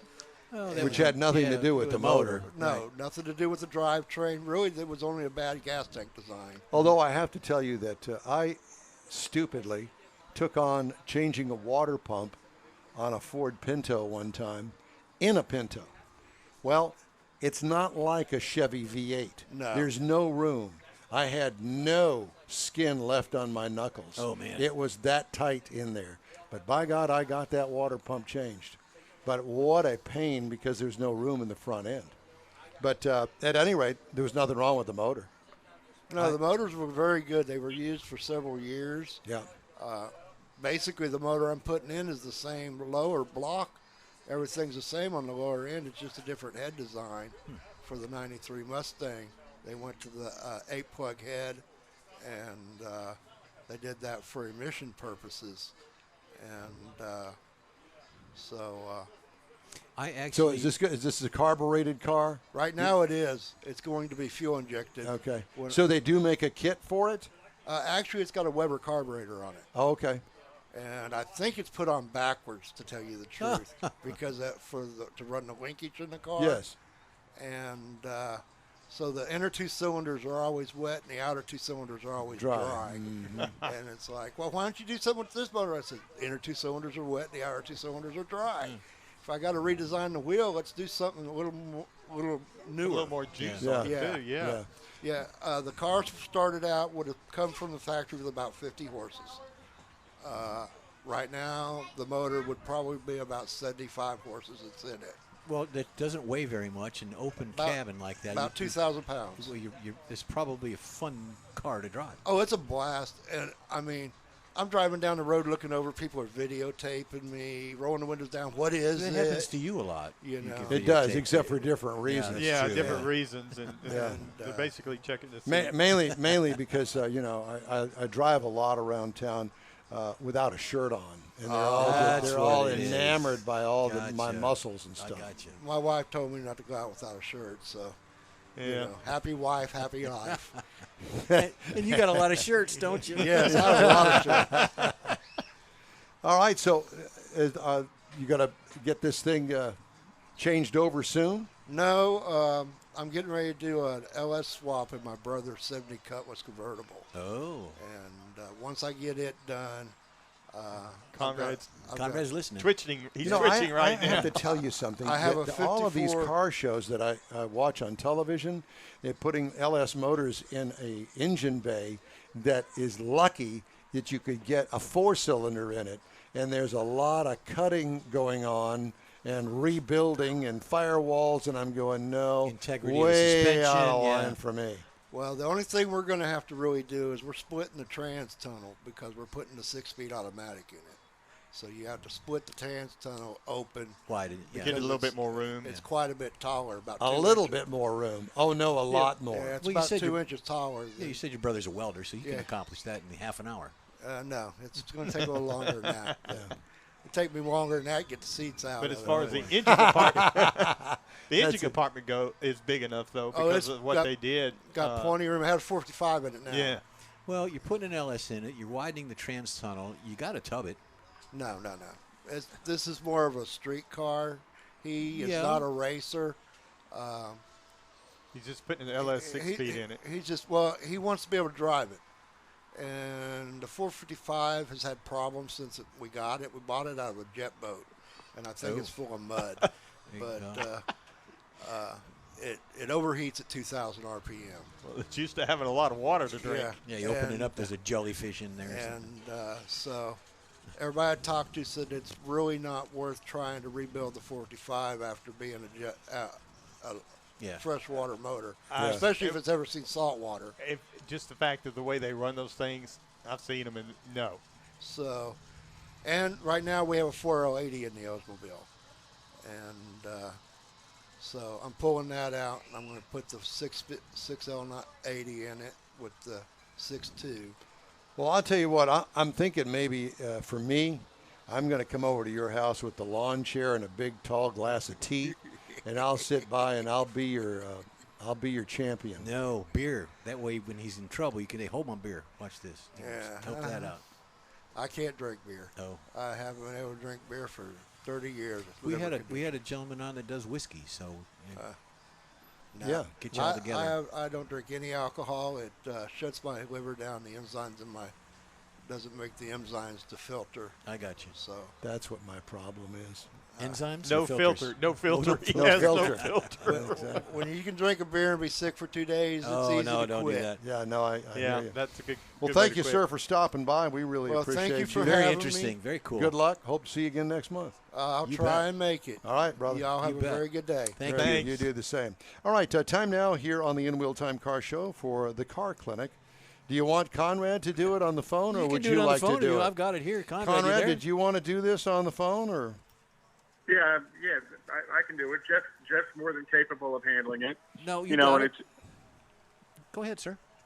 Well, and it's interesting because you've talked to a number of people today that talked about engines overheating, and that was my topic for the day. Perfect. With summer in full swing, temperatures are rising, so are the risk of overheating your engine. After all, the sun is baking your car to 100, about 100 degrees, and then the engine starts to warm up from there. So once the engine warms up, it can be significant damage can happen pretty early. There are many factors that affect engine temperature, external temperature, the way the water's flowing through the system, the way the air is flowing through the radiator, and all of those things have an impact on engines overheating. Think about the people we've talked to today. Some of them talked about, the engine overheating, and he was going to bore the engine, which is, Don even noted, that's going to make the engine run hotter. And then others talked about not having a big enough radiator. Well, one of the simpler troubles are and most common for your engine overheating is a stuck thermostat. A thermostat opens and closes to keep the engine at an operating temperature. So when the engine's cool, the thermostat stays closed so the engine warms up. And then once the engine warms up, the thermostat opens so the engine cools down. Well, over time, a thermostat can stick and not open and close anymore. Another concern is the quality of the coolant in your engine. Your thermostat may be working correctly, but some of the other reasons an engine can overheat is because the coolant passages inside the engine are clogged or clotted up with that white crusty stuff. Kind of looks like my toes. Gross. And the passages, the water passages within the engine can be full of what's called scale or rust or other debris. There may not be enough coolant in your engine, and that can be caused by the long-term evaporation of coolant inside the reservoir or improperly filling it with coolant. Low coolant level can do damage relatively quick. And then your coolant may not be diluted to the correct concentration. You got to remember, engine coolant, the right mixture means it freezes at a lower temperature, but it also means that it boils at a higher temperature. So, you can get coolant at the correct mixture. It might not boil until about 250 degrees. So having the correct mixture of coolant in your engine is very, very important. And then water pump. Water pump is what moves the water through the engine. And a water pump failure can cause a leak, but there are also some water pump failures that are caused by the coolant becoming corrosive. And as the coolant becomes corrosive, the little blades on the water pump inside the water pump, they can literally rust away. And then when you take the water pump off, there's no blades inside of there. So the water pump hasn't been circulating water. And then, of course, a radiator being too small, that it just doesn't extract enough heat from the engine for an assortment of reasons. One is not enough coolant passes through it, but another one is not enough air passes through it. And on a lot of modified cars, as they do the radiator, they leave off the little blades on the side of the radiator that forces or the shroud that forces the air through the radiator, and that has an impact on a vehicle's cooling. So you have to direct the airflow correctly as well as get the water to flow correctly. And then finally, the hassles of hoses. A hose leak, a hose collapsing can all cause engine overheating. Whether you're planning on doing a multi-state road trip or just cruising around the neighborhood, your car deserves top-notch care. Have your vehicle checked out by a professional so you won't lose your cool on the side of the road as your engine's billowing steam as it's overheating. That's today's Conrad's Corner. It's the car clinic, and we thank you for that. I have to tell you that, my 20-year-old Corvette, I don't believe ever had the coolant change. Now, granted, it only has 25,000 miles on it, but I did that service last December, and I'm hoping that it will certainly go at least another 25,000 miles. But one of the things that concerns me are the hoses. Now, the car has been sitting for 20 years with coolant inside the hoses, and hoses today are different than they were back in the 70s. Oh, very much so. Yeah, and they tended back in the day to rot from the inside out.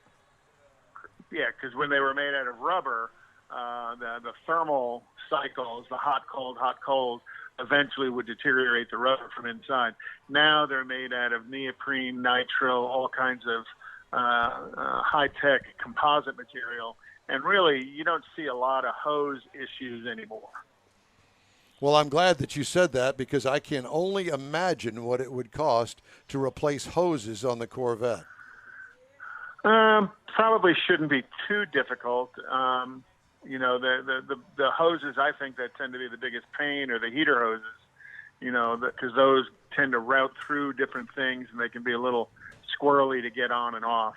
But radiator hoses, well, yeah, because you got to take all that shrouding out to get to the lower one.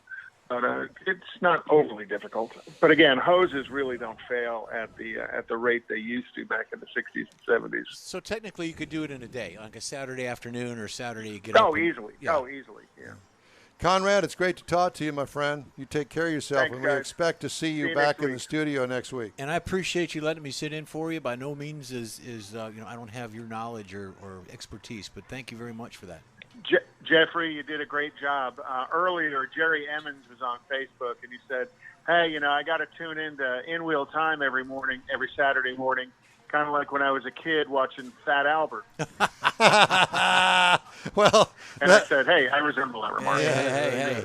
Conrad, we'll talk to you Bye. next weekend. Thanks, my friend. Some of the Bye. stories making auto news headlines this week. GM will replace all battery modules in Chevy Bolts that were recalled last month rather than only defective modules. Huh. The module replacements, which could start as early as this month, come after GM recalled its 2017 through 19 model year Bolt battery-powered cars for the second time in less than a year. Huh. 2 fire incidents were reported after the initial recall, including one in a Bolt that had updated software. Affected customers can visit certified EV dealers for the repair. As of 2019, about half of the Chevy dealers across the United States were EV certified. Wow. This might be the age of the electric, but Nissan just redesigned its iconic Z car with a boost to gasoline-powered horsepower. With a high-output 3-liter V6 power plant, the new Z is a 400-horsepower twin-turbo retro-style piece of eye candy. Oh, boy. Gaining 68 horsepower and 30% increase in torque. It's the first time the Z has packed 400 horsepower or more. Retro-styled on the outside, high-tech on the inside, the redesign is partly homage to the car's origins and partly a signal for Nissan's new direction. The standard setup mates the engine to a 6-speed manual transmission. My brother owns these. He's had several. Yeah, well, great car. I got to see it. Our good friend Steve Parrott from Nissan brought it along with the other new metal from Nissan down back last January, I think it was. I got a chance to see it and take pictures of the new Z, and it is strikingly good looking. And you have probably seen pictures of that yellow one. Yep. That was the pre-production model that's made all the show circuits, and it is quite attractive. He And doesn't. He doesn't drive his in the winter. He parks it in the winter. He's up in the snow country. Yeah.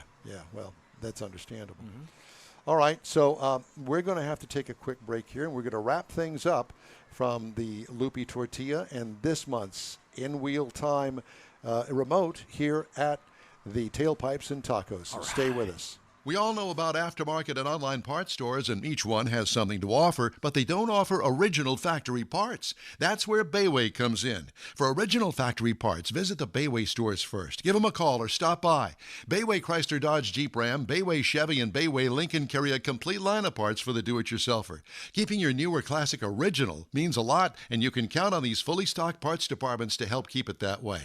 Bayway Chrysler Dodge Jeep Ram, Bayway Chevy, and Bayway Lincoln, keeping it original. Tailpipes and Tacos, Houston's premier monthly car cruise-in, returns Saturday, September 18th at 2 Loopy Tortilla Mexican restaurants in Katy and inside the Loop on the Southwest Freeway near Kirby.